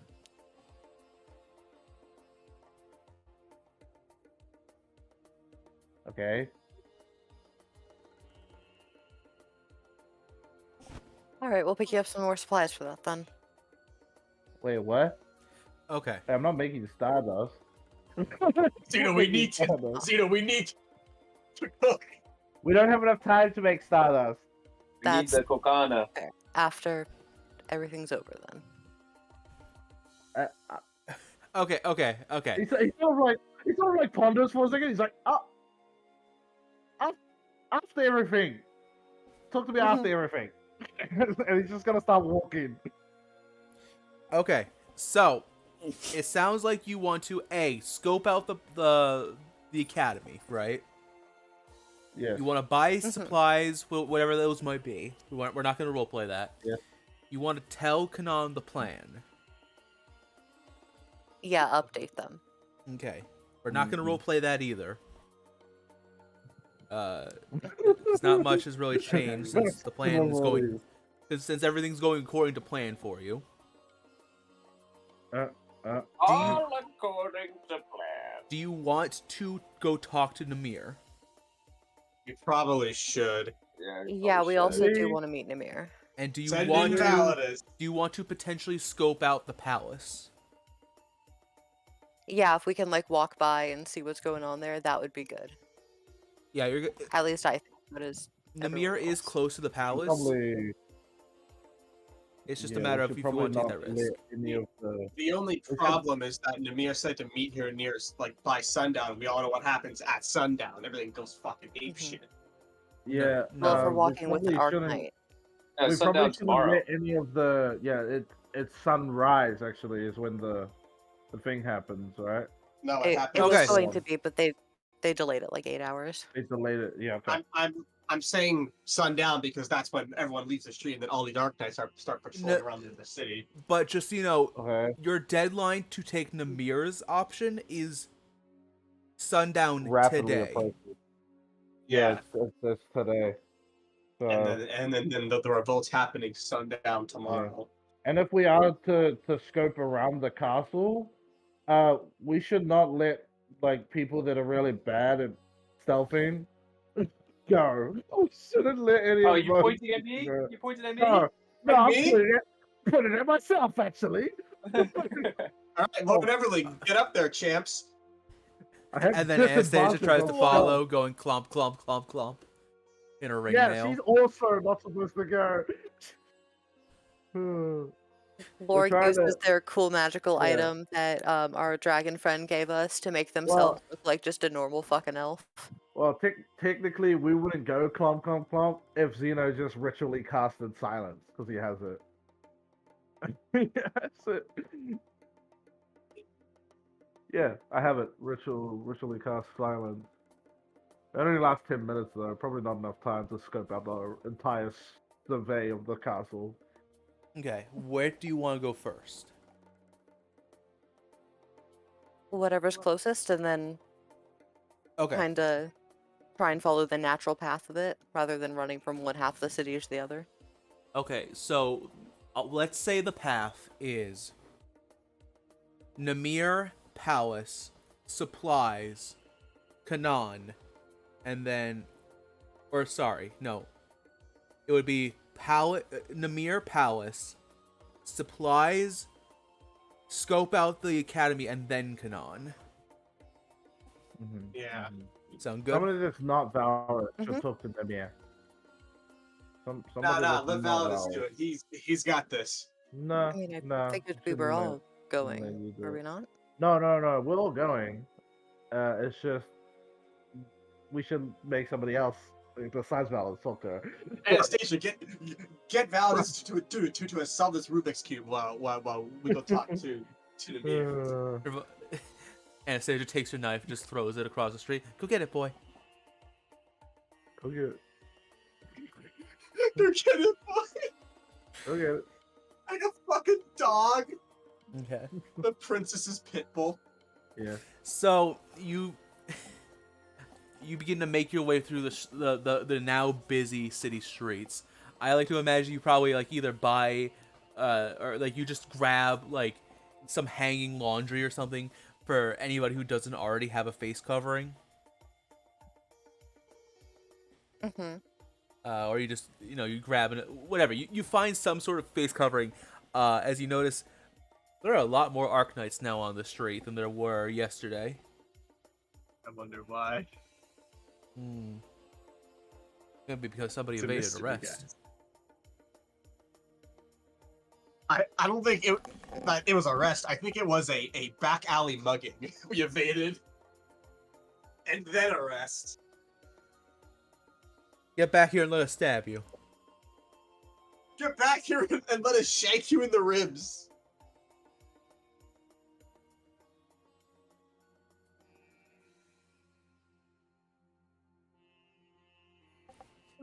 Hey, Xeno, you look thirsty. Want a swig? And I hand him my magical flask thing that becomes the most disgusting thing that you can think of. Or that you disgusting thing that you Actually, I am quite parched. You are. Yeah, I am quite parched. Xeno will take a drink. Xeno will take a drink. What is your least favorite beverage? Yeah. God damn it. I just want to say that because it's like a flask, some beverages are just more horrifying. Like warm tomato soup or some shit would be fucking weird as hell to carry around in the flask. So I feel like some beverages are just gonna get you weird looks, not necessarily because they're gross, but because just like why are you carrying that Fine. around in a flask? Like milk, anything that's milk is instantly bad. Don't. I'm trying to remember what I said it was. My brain is blowing up on the inside. Wasn't it carrot juice? It was. Yep, that's it. As you, That's it. Yeah. do you want it to be hot or Carrot cold? juice. It'd be worse if it was hot. Xeno, as you kind of take the canter, yes, tilt it up, as the warm sun beats down upon you, you expect, oh, the bottle is nice and cool. Oh, I can't wait for such a even if it's not your favorite beverage, whatever it is is gonna be nice if it's nice and cold and refreshing, right? Mm. And then the warm, slimy liquid of carrot juice enters your mouth. Uh,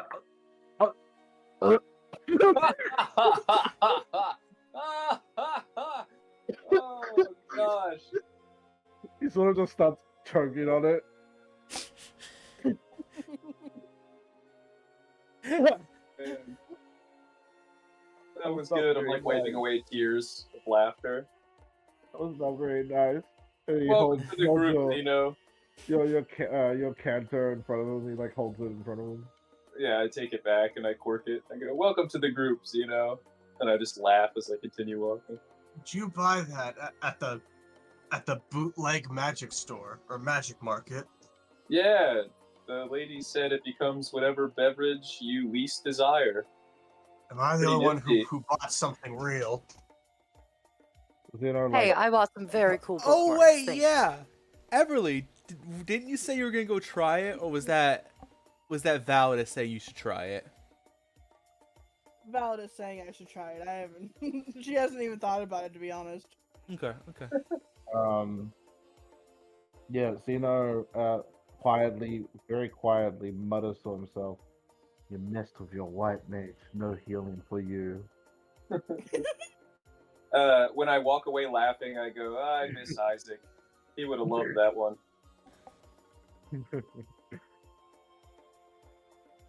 I feel like we're The just gonna dad pull cannot a hear bunch you. of pranks on each other just to do them on Isaac and get.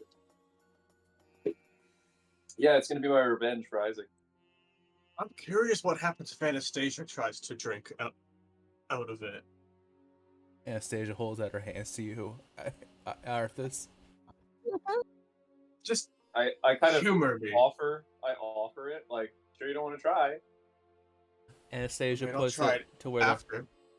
their mouth should be, and by the stipulation of the item, because she has no mouth and thus no lips, the item does not activate. Yeah, it doesn't activate. And then she just looks sad. I'd try it. Oh, sorry, Anastasia.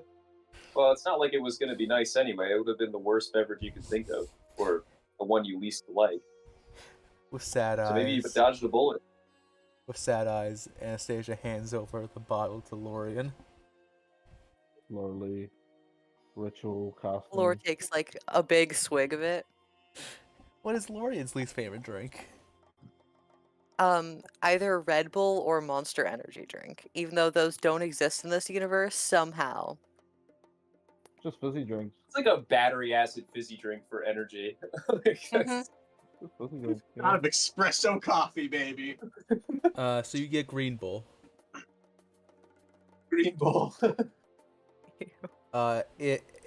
Imagine if you took the flavor of battery acid, added some fresh squeezed lemon juice, and also some cat hair for good measure. Okay. Oh. There's a drink where you basically everyone brings, it's like jungle juice, but specifically for energy drinks. So everyone just brings one different energy drink and you just pour it all together. And that is it. Yes. It does not taste good. No one ever wants to have it. It gives you a fucking heart attack. Yes. The time gazer's ambrosia. Oh my god. Mm-hmm. Anyway, as you're Or just makes like a face like biting into a lemon before handing it back. Not good, huh? Well, it wasn't supposed to be. I take it back. as you're all having fun and messing with each other and drinking the worst things mankind's ever crafted, you eventually come within view of a massive palace. It is a very large and very wide building. It takes, whereas Castle Norrin was tall, the royal palace of Sowthunda is wide. You look left, you look right, you can't see the end of the building, or at least the wall of the building.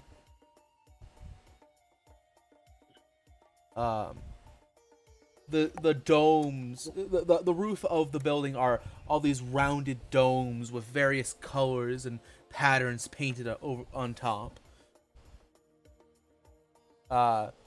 And along the walls, there are Arc Knights posted and waiting and just staring out at anybody who deems to get too close.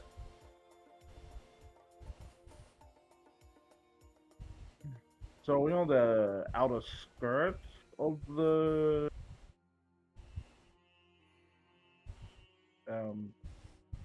my brain just lost me. Wait, no, I lost my brain. Wait, hold on. Where are we? You are We're on the outer skirts of the palace. Okay.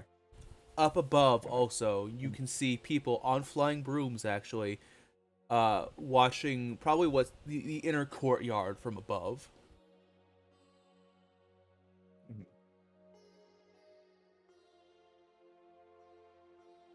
What would you like to do?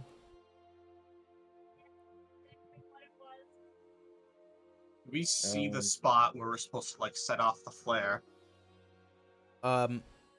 It's pretty much it's anywhere within the vicinity of the outskirts of the palace, basically where you are now. Sorry, they also mentioned you should try to get to a high place when you light it, so that as many people as possible can see it. Is there any building I could probably, teleport up to? Oh yeah, easily. Shouldn't need a rise. Oh, okay, cool. It's not the tallest building. There's one that's like a 25 foot tall building that gives you pretty easy access to climb into a much taller building that probably would be the best spot for lighting the flare. When the time comes, do you think that I should get up there? Well, I do have a rope and grappling hook, so Yeah, well, I can get there a lot less suddenly. Sorry, Xeno, a lot more suddenly. Xeno, you have a bird, right? Yeah. Do you think you could get him to carry the flare as high as possible? Good amount up. Yeah. But he can't light it. He's a bird. No, we light it here and then hand it to him and he flies up. It doesn't explode or anything. It just right. Ooh. Oh yeah, no, he can carry stuff. Don't worry, Wallace, you'll be fine. Ooh. Yeah, he can carry stuff. Really I smart. just imagine his fucking feathers light on fire. Oh my God. Why would you think that? And then That's my friend. he goes from saying "ooh" to "ooh." No, Wallace, it's fine. He's just joking. Nah. Yes, I he still can think fly. the grappling hook idea is the best bet. But hey, if Mr. Blink wants to teleport around, Well, I mean, it'd be easier to just give it to Wallace and he'll fly it up. Like,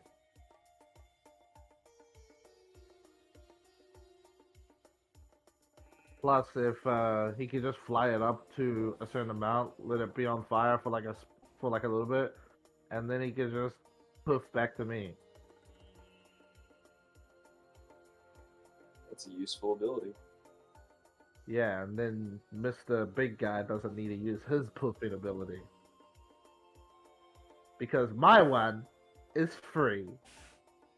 He sort of winks at Valorous.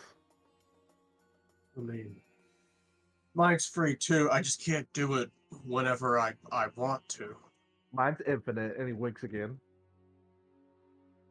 From where we are, can we like count or kind of just like take a couple minutes to kind of like watch patrols and stuff from this area and kind That's of like what I try was going to to ask, but not as detailed as his. I was just going to ask if I could make a perception check to see how many people are there. If you spend a the few exact minutes, yeah, I was gonna spend like 5 to 10 minutes just kind of like trying to like not be suspicious, like sit on a bench or like the ground or something and just act like I'm looking around, but really trying to take note of how the guards kind of patrol the area. So when they generally, change. you see from the portion of the gates or the wall that you can see surrounding the palace. There's like 3 gates in your that you can see without like acting too suspicious, right? Each gate has an Arknight, who stands and keeps post, right? He doesn't move anywhere. But there seems to be 2 guards, one going, I guess you'd call it clockwise around the palace, and the other going counterclockwise. And you actually at one point see them pass each other. You're not sure with those with only like 5 or so minutes, if those are the only people who are circling around the palace, but there's at least one pair of patrols. Gotcha, and they were the same guards. Like if they made a full loop, it's like the same ones that I see like meet up with each other, or is it something like I'm just watching everything that's happening and I notice 2 guards kind of cross paths as they are walking? Actually, yeah. Yes, they are the same guards, and they make a full loop. You watch as they pass each other. All right, cool. All right, so decent defenses. Plus, there are the people up in the sky above, but there's probably more than you're able to see from your current position, so you can't quite get accurate numbers. Oh, yeah. Was there a specific location that Namir wanted us to like wait for them? I believe she told you. There was a tavern. No, it wasn't a tavern. It was a cafe, I think. Location I'm looking it up. I'm looking it up right now. I don't fucking know how far back, because I DM'd it to Cass and we talk a lot.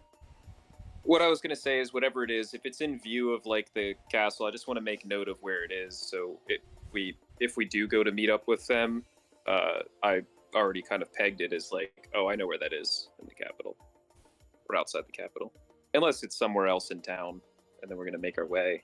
But so, okay, where you are, you're facing the capital.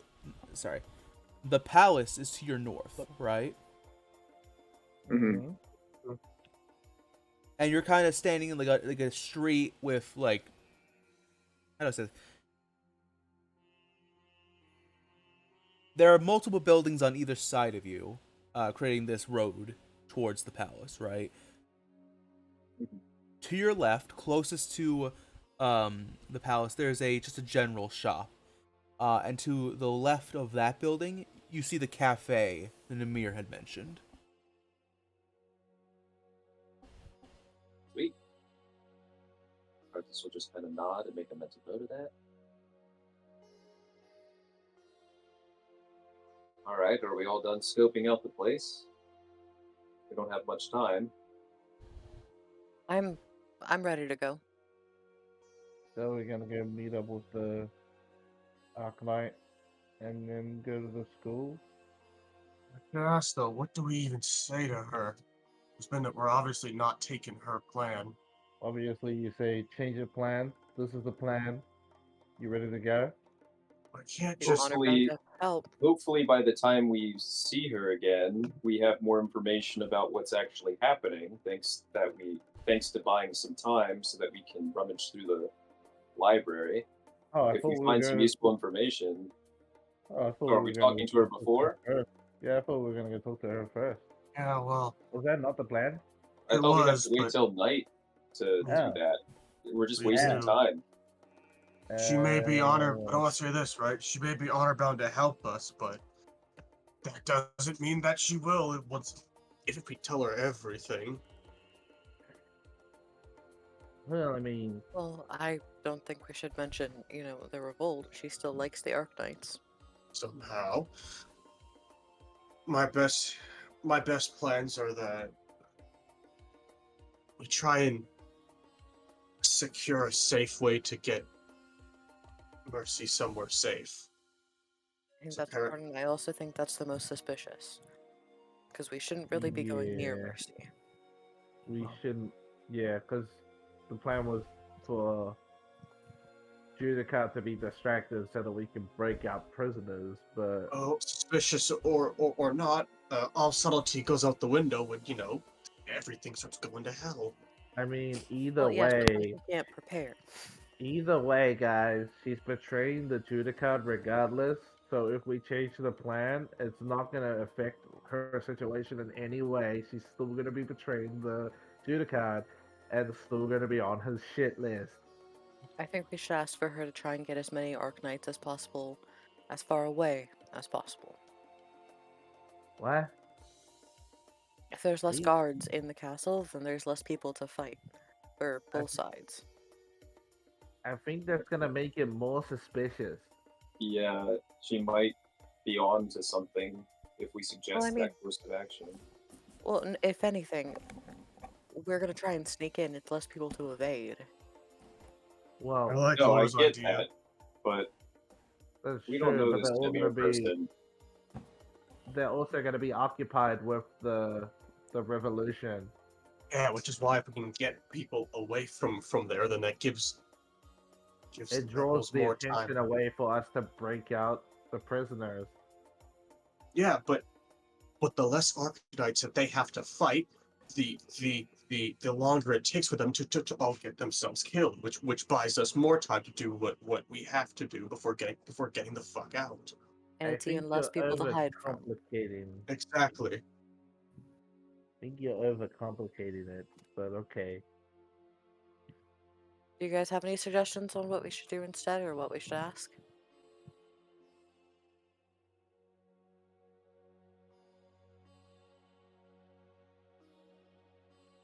I don't even think Demir's going to be here around this time, right?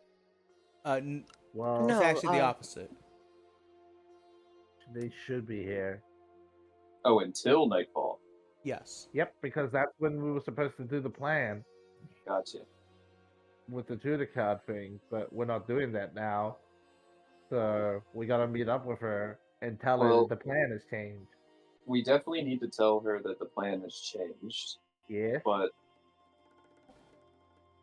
if we're changing the plan from having Validus go to meet the Judicar, which technically was our only in the first place, maybe she has some kind of secret entrance or something we could possibly use to get access to the castle that she might be willing to share with us. I think that's good. I also Maybe. think just a layout of the castle if she's not going to go in. Yeah. Yes, exactly. Something, just tips or something if she can't come along Mhm. or go through with the first plan. Yeah, you and I haven't been in the castle. So Only all those pompous people are up there. Well, the cafe's right there, and I point to it.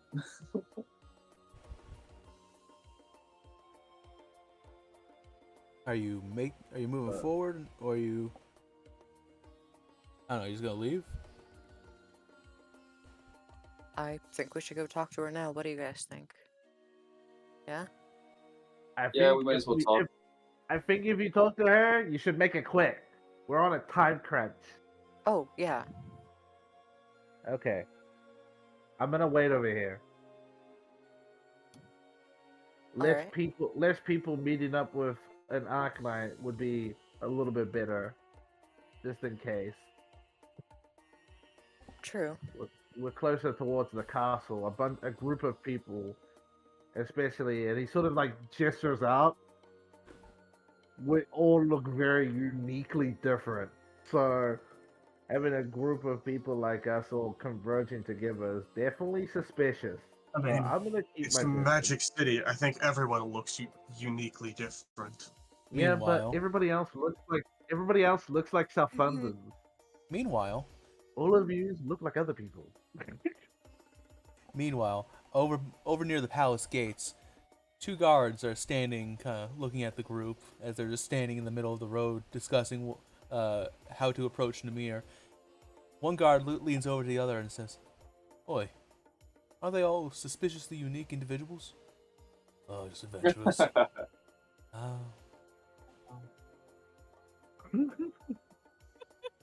The Gravers, everyone, the world's most incompetent party.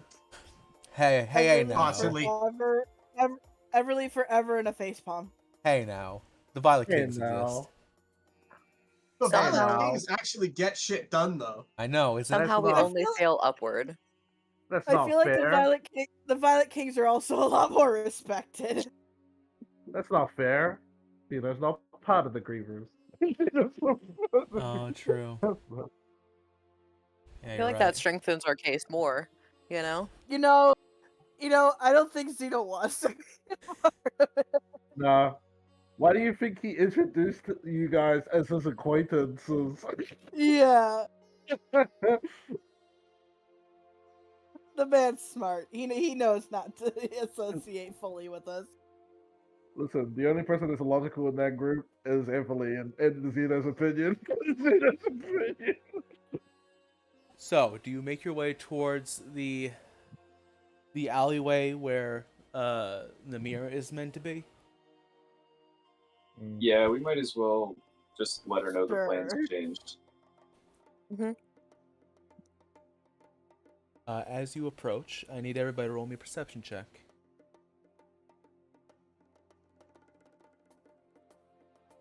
Blind ass. 16. 16. Low number. Low number. 24. Not that bad. And 9. I mean, 24 for Xeno. All right, Validus, Everly, and Arthas and Xeno, everybody except for Lorian. As you approach the alleyway, you begin to hear,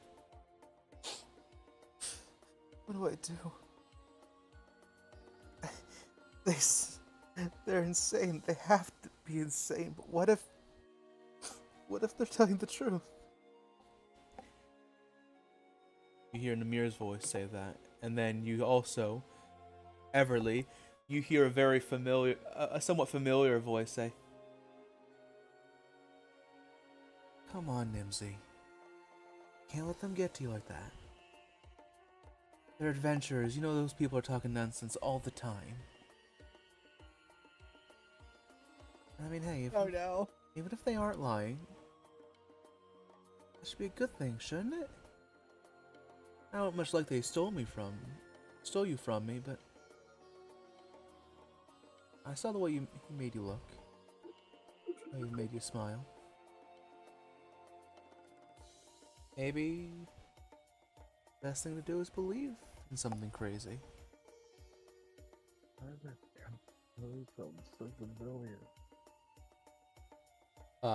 Does anybody step into the alleyway? Yeah, they don't- Laura's too busy like cleaning their nails, so. Validus Yeah, kind of like, I Um, guess, like, knocks on the wall. Everly Xeno was will gonna try and confidently walk stop in. everybody. Xeno confidently walk in.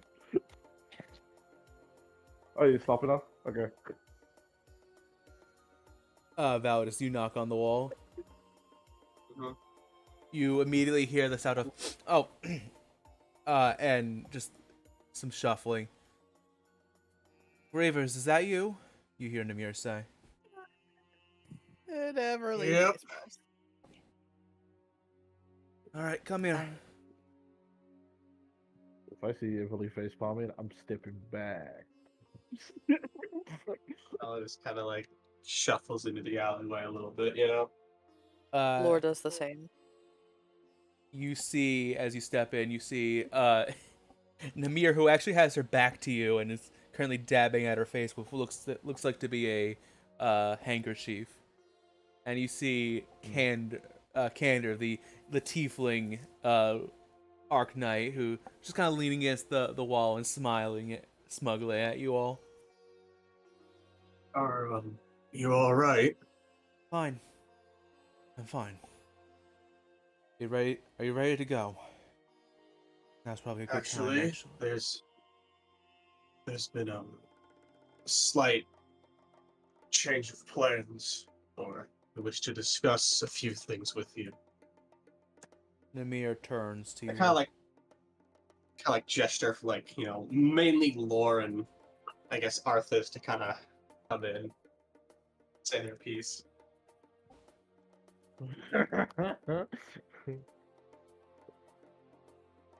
Yeah. Well, I kind of looked at Laura. Thanks for putting us on the spot like that. I mean, it was your idea. We don't really want to send Validus in alone, because I have a feeling that if it starts I would to not be go sending well, him in alone. I'd be going with him. Candor is the one who'd be taking you to find your Xeno's brother and the rest of the prisoners. we want to head in tomorrow at dusk. And you said that he was supposed to be executed next week. Do you know for certain that he's still alive? She nods. Can I inside check her? Go ahead.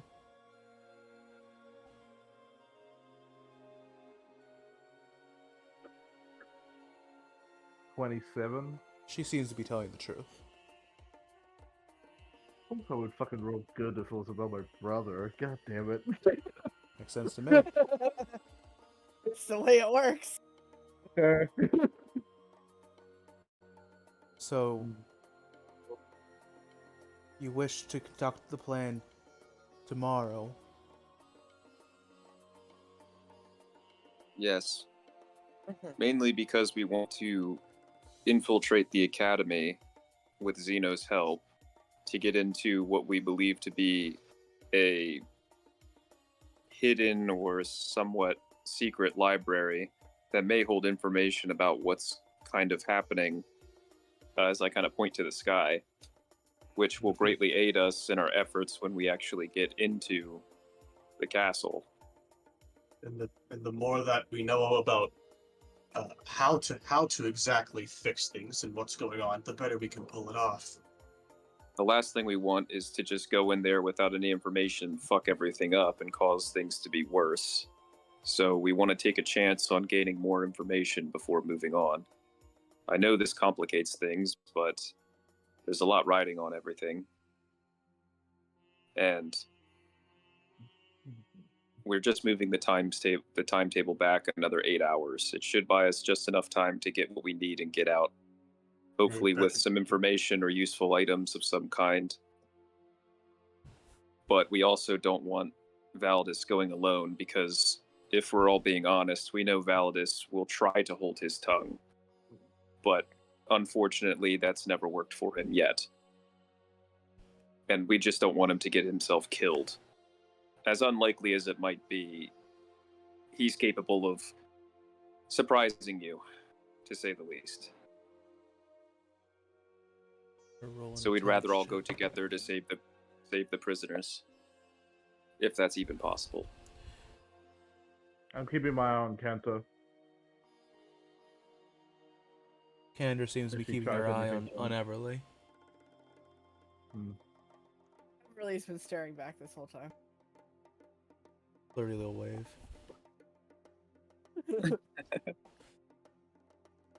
You know, Namir kind of narrows her eyes at the lot of you.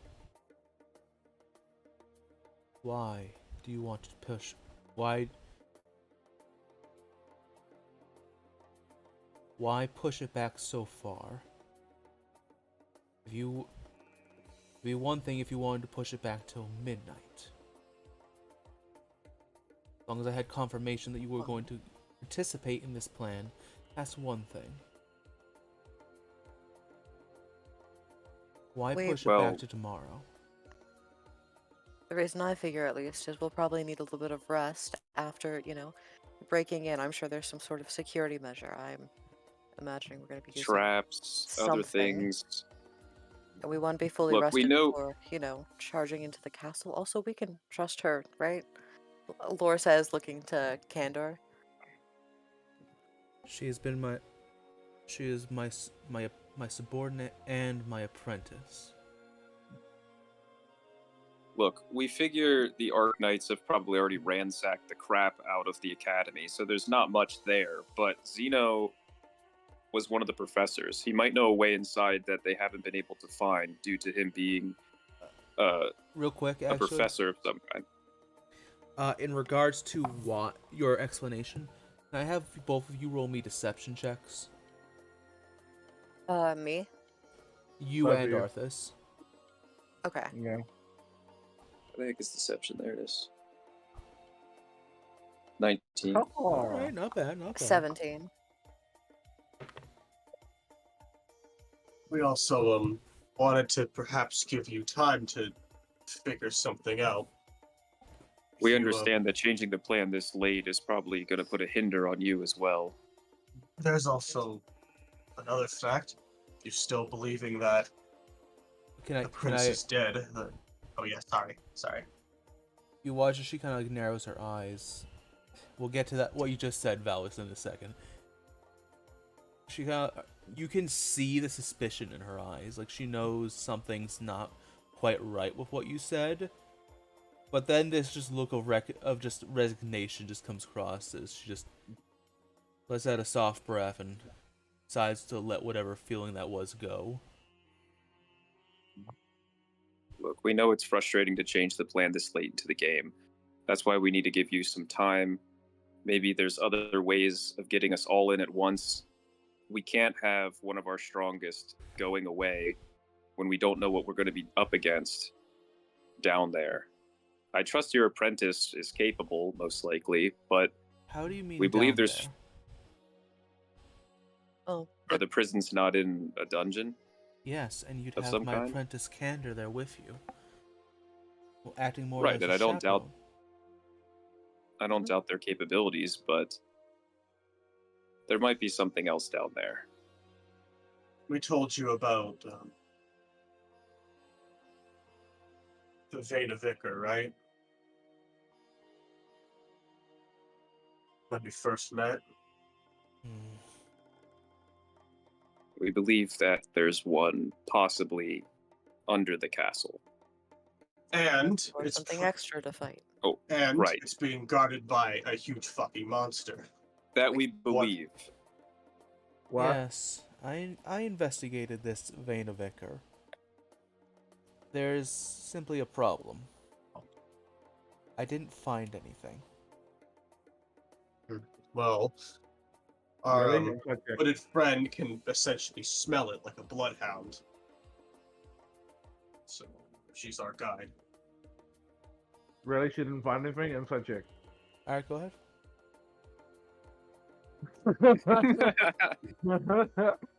Jesus, calm down. 17? She did not find anything. Hmm, That's interesting. actually what we're looking for, is hopefully some information on Avena Vicar.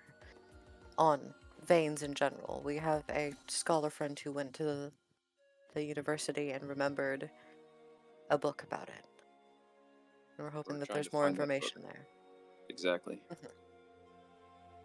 We need time to So- find it, get our information together, meet back up with you.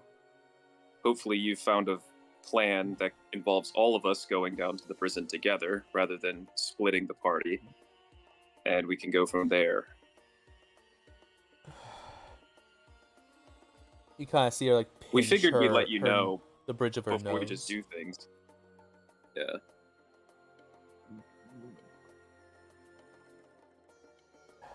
I do have a oath to you all. By the honor and the oath I made to my prince, I will fulfill that to every degree of my capability. But you all are making this exceedingly difficult to want to do. Yeah, we have that effect on people. Yeah, I can tell. sorry about that. Oh. Yeah, if they do. nothing else, just It's gonna get a bit worse, unfortunately. Excuse I me? do want to let you know that If you still believe that the prince is dead, then I'll phrase it like this. One of his dying wishes was he wanted don't his sister to be safe. Oh my god. Roll me a It's not a persuasion dying check, wish. He Validus. just wants Mercy to be safe. Oh no. He just had to talk. Roll persuasion, brother. Wow. uh, Somewhere Kanan feels a disturbance in the force. Yeah, really. now Xeno is face palming.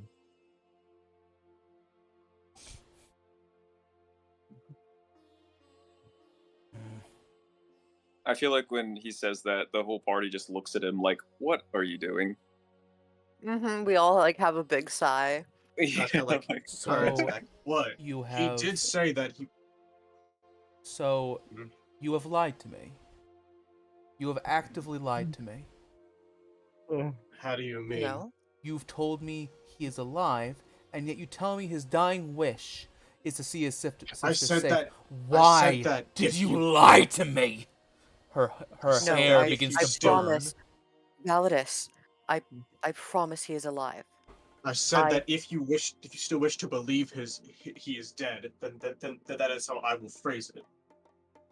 I promise. I swear. Namir is like clearly very full of rage, but you watch as Kander kind of puts her hands up. All right, Namir, come on, Nimsy, come on. No, Again, if you have any magic, like a zone of truth or something, I would be more than willing to undergo it to prove to you that he's alive. I wouldn't, Kander but the turns prince to you. is alive. Have to. Xeno has Sorry, that's not really our wheelhouse, but we appreciate the thought. I have it. Namir, I don't lie. The prince is alive. Xeno's like slowly Our lowering big his friend hand. here just has a way with words. He's always dealt in extremes. Everything that comes out of his mouth is always the tip of the iceberg or the bottom of a river. There's no in between. If you couldn't tell by our reaction to him phrasing it that way, that is not what he meant. Please forgive his, I don't know, way of speaking. But the prince is alive. He did have a wish, not a dying one. It was a wish that his sister just remains safe. That's what he meant to say. Xeno says.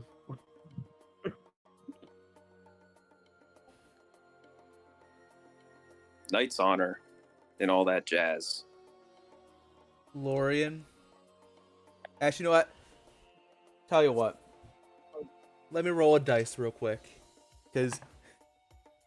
Okay. Oh, that's unfortunate. Ooh, that's high. All right. We're gonna do okay, a group persuasion check. Everybody roll persuasion. Okay. Perception? No, I'm just kidding. Persuasion. If it was perception, I would love that, but I'm 23. not good at it. 15. 15. Okay.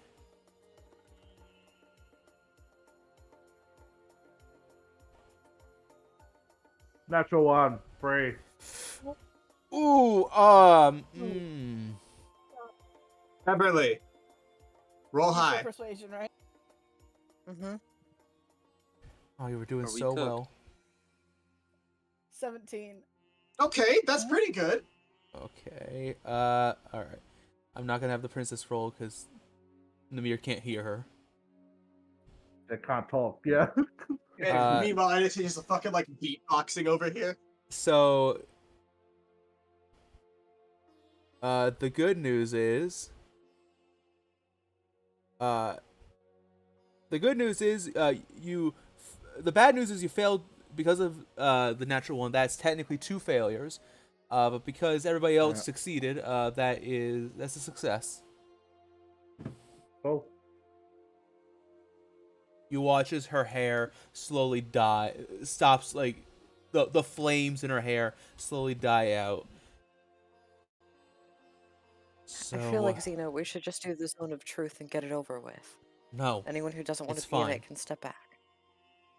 Okay? Child of Consados, Mm-hmm. stop. Please, do not make me suffer anymore. Whether he is alive or dead. Whether it's fantasy, fiction, lies, or insanity, I don't care. I only wish to uphold my oath. All right. I won't bring it up anymore. I know the feeling. Tell me exactly what you want me to do. I will do it to the best of my ability.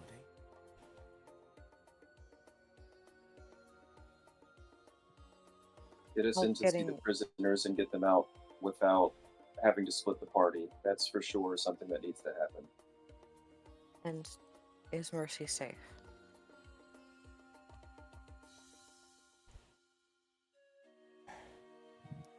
Do you truly believe that? Mercy is safe. I know that for sure.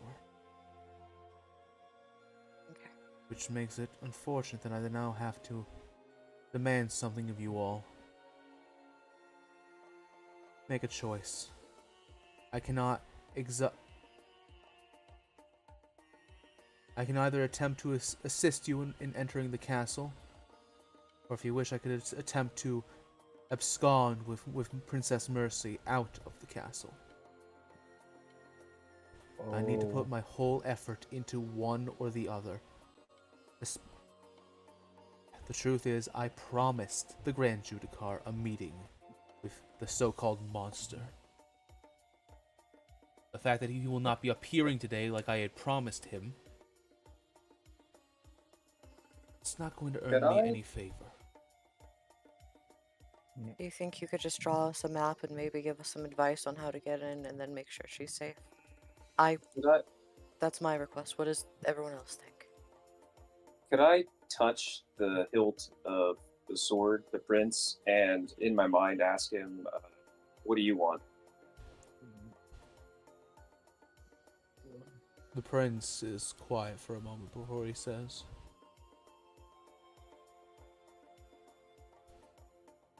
We owe it to Sir Xeno to get his brother, to save his brother from an unjust fate.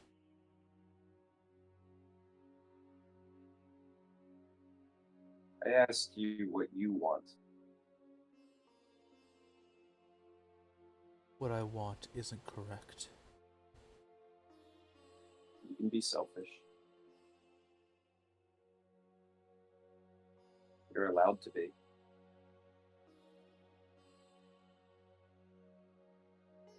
You know what I want. What I want is not what we need. We'll figure it out. We always have.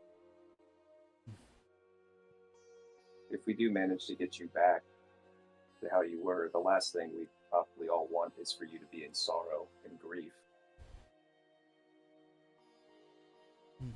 If you feel like she needs to be saved, then that's the most noble course of action. We already know people are going to be lost in this endeavor. It's just I feel you have a say in all of this as well. I'll leave the decision up to you, but to answer your question,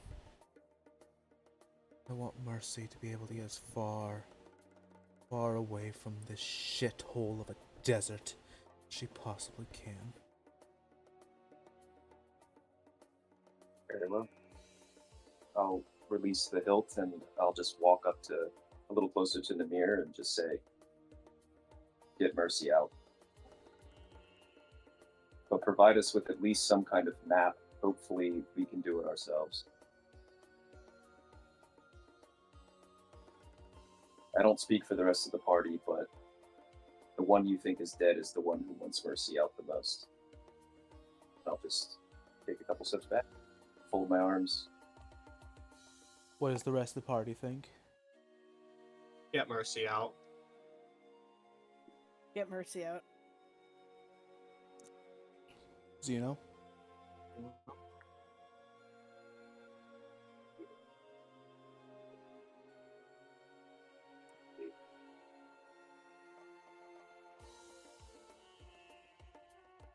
It doesn't matter. It's decided. You don't know that. Okay. I figured No, yeah. Okay. Yeah, Xeno wants the other option, but it's pretty much decided. Okay. She'll nod.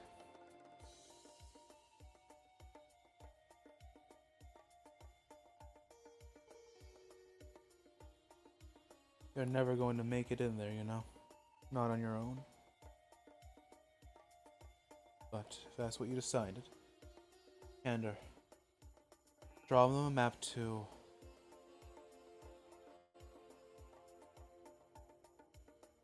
Draw them the map to... Which one would be the best? Draw them a map to... through the Aquila passageway. I'll focus on getting Mercy out as best I can. Good luck. When all said and done, where do we meet you? I don't think we do. In the afterlife, I my feel like friend. it's better to just cut off contact completely. I think. Not gonna be an option. It's not one that I want anyway. That's a nice thought, mister. I wish I could share it. And she'll turn and walk away. After this, I kneel down. Oh, go ahead. Oh, I was just gonna kneel down to Xeno when it's all said and done. But if she's gonna say something. No.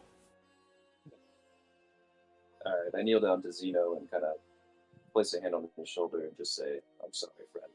It's gonna be a lot harder now, but we'll get your brother out. I promised you that. He'll die trying, and he'll sadly smile to you. Or die trying. And I'll give you a nod. Kander will draw you a map. You are going to need to go, if you want to sneak in, you're going to have to go through the opposite side of the building. Mm-hmm. There is a secret entranceway in a butcher's shop known as the Aquila passageway. Yeah. Aquila passageway, I should say. Mm-hmm. That will lead straight into the castle. Not directly to the dungeons, but it will lead you at least into the castle.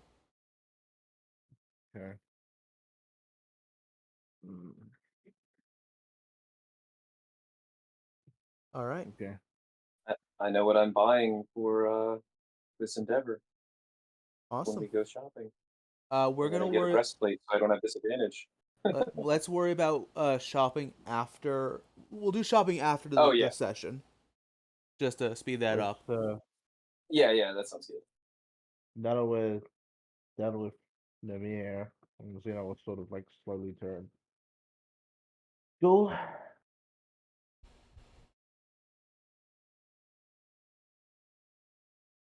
We're gonna need to search that place to see if there's anything we can use, considering that it's gonna be harder to make it now.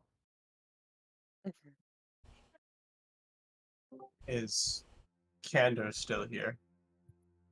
They're just finishing up writing the map, and as they hand. What happens when Namir leaves with Mercy? Well, I'm gonna go with her, obviously. Poor girl's gonna need a shoulder to cry on. Tell us where to meet you after we ourselves get out. Could maybe get all three of you somewhere safe. Why? They would be better on their own with a smaller group. Well, Yeah.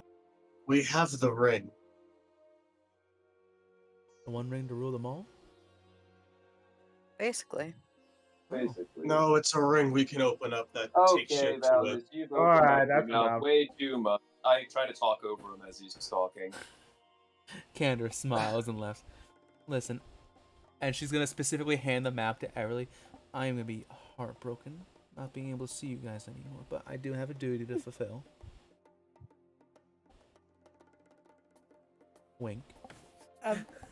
Pleasure. Everly does. She gives a kind smile. She'll be just like, take care of them. Of course. I'm a soldier after all. It's the only thing that makes me worthwhile in this life. You all take care now. Don't fucking die. You hear me? And not to. Try our best. We will do our best. This one always tries to kill us, though, and I point to Valdis. Everly strongly nods. You watch as she turns and she begins to walk away after Namir. Before she stops, one other thing might be useful to you, in case you don't want to do anything illegal.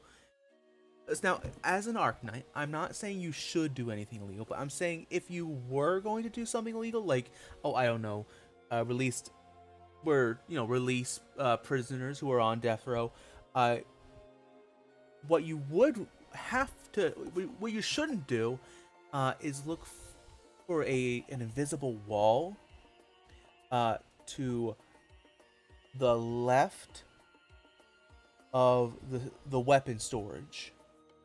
Definitely don't search there, because that would be illegal, you know. Mm-hmm. Of course, the law is incredibly important. Yeah. We would Where never does do this- such a thing. Where does this wall not lead? Well, I obviously I wouldn't tell you that because that'd be it'd be illegal to even say that, but more importantly, it'd be illegal for you to do it, right? And obviously, if it's illegal, you shouldn't do it. But you know, what would be really awful is if some master criminal went in, they went through the invisible wall into this room, this wall of different keys to the different cells. That'd just be awful and illegal, don't you think? Oh, truly. Horrible. Well, it's a good thing you guys Chaos aren't going to would do that. ensue. It's a good thing we're not criminals, then. Did she try to trick me? Can I roll an insight? And scene. All right. With that out of the way, shopping after session. Sure. You might want to write this down just in case. You go to let's just say you go to report the you go to report to Kanan the updated plan, right? Yeah. We're not gonna roleplay it, but Elena tells you the book you're looking for is The Three Hungry Sisters. Write that down. Uh, Write that down. and she says it will look like a children's book. Don't worry about it. Are there any other books we should look for? Are they not coming with us? No. No. We're going. This is your adventure, motherfucker. You don't get like a million NPC buddies. What do you think? You get a small NPC army? I'm not playing all those characters. I mean,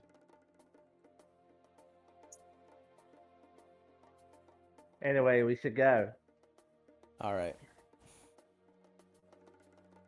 You guys make your way from the Sky Dancer Troupe, waving goodbye to Kanan and the dancers and your perfect 5-foot hole. What a Sorry. nice young lady. And you make your way to the Ambrosian Academy.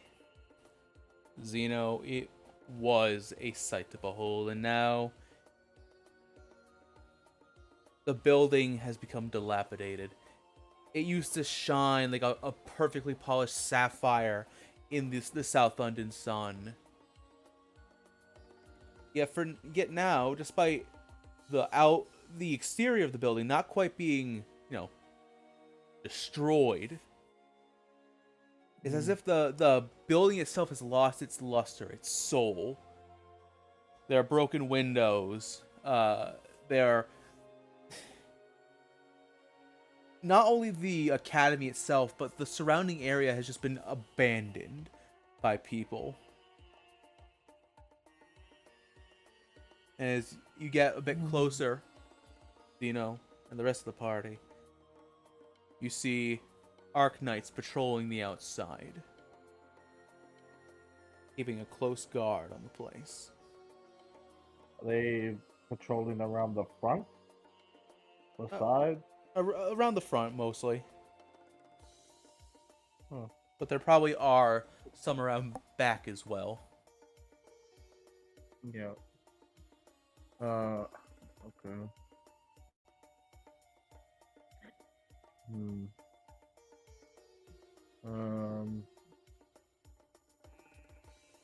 Would we be able to get through the entrance that I know of without being detected?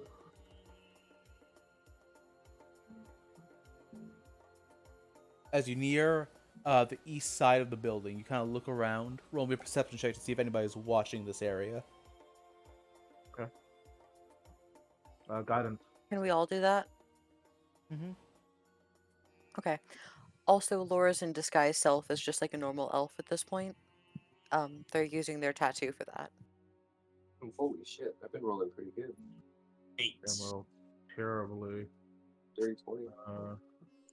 I rolled a 12. 23. Okay, cool. 6. Lorian, you are confident in saying that there is no one watching?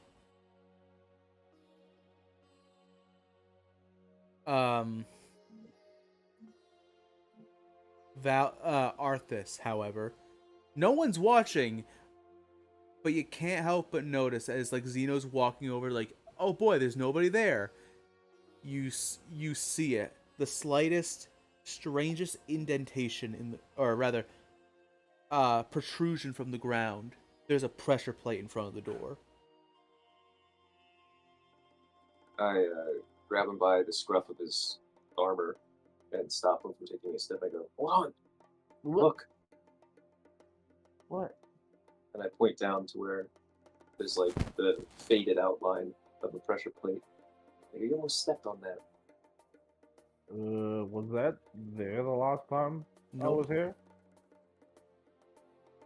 Okay. So it's Somebody a fucking trap. entrance. Huh. Okay. Anyone disarm this thing? Or do we just avoid it? I can try. I'm normally fairly decent at this kind of thing, but there's always that chance it goes wrong. Roll me a Does it look like dexterity. a... Do you want to try disarm it, Lorian? If the Before party they- all yeah, agrees. Before they immediately attempt it, does it seem arcane in nature or mechanical? At first glance, with your relation to Peter, it seems mechanical.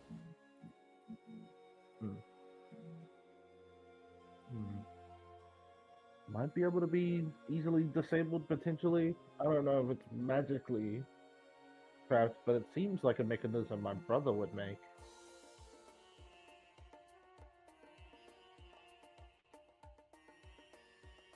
I'm down for whatever we want me to do. Try to disable it, Yeah, don't set it off in our face. and you can do this. You got this. And I'm gonna give you a guidance. Yeah, beat me to Thank it. you. All right, roll Alright, me dexterity check. dexterity, and we'll add your proficiency modifier for thieves' tools. Okay. I was thinking sleight of hand, but yeah, dexterity works. Yeah, it's dexterity plus your thief's tools proficiency.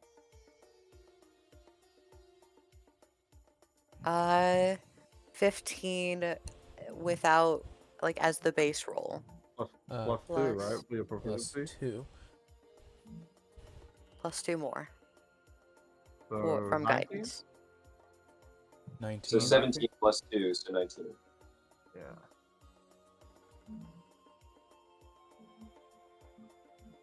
You slide a very thin pick underneath, and you feel a wire underneath the pressure plate.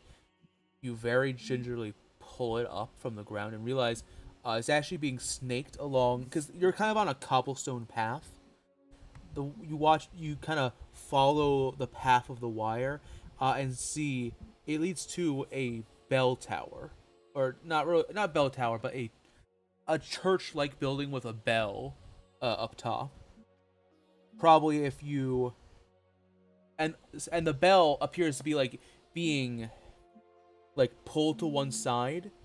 If you press that trigger, the pressure plate, the bell would probably start ringing. Okay.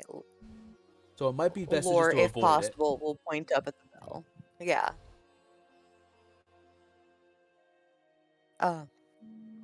It's gonna trigger that bell up there. I'm pretty sure if we set it off. If we can avoid it, that'd be great.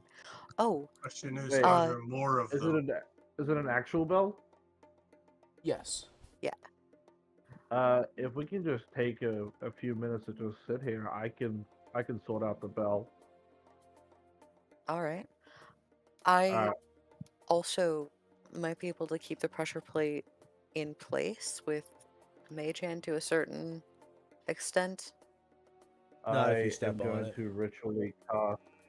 If we Yeah. can take 10 minutes here, I'm going to ritually cast silence, which is a 20-foot cube.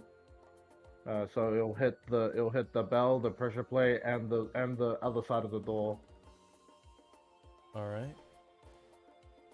As you step forward with the silence activated, you hit the pressure plate.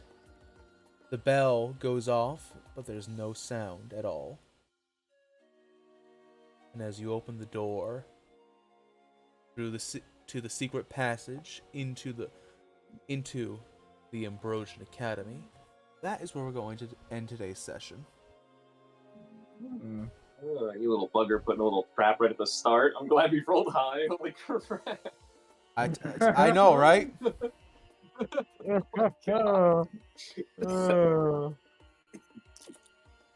Love that.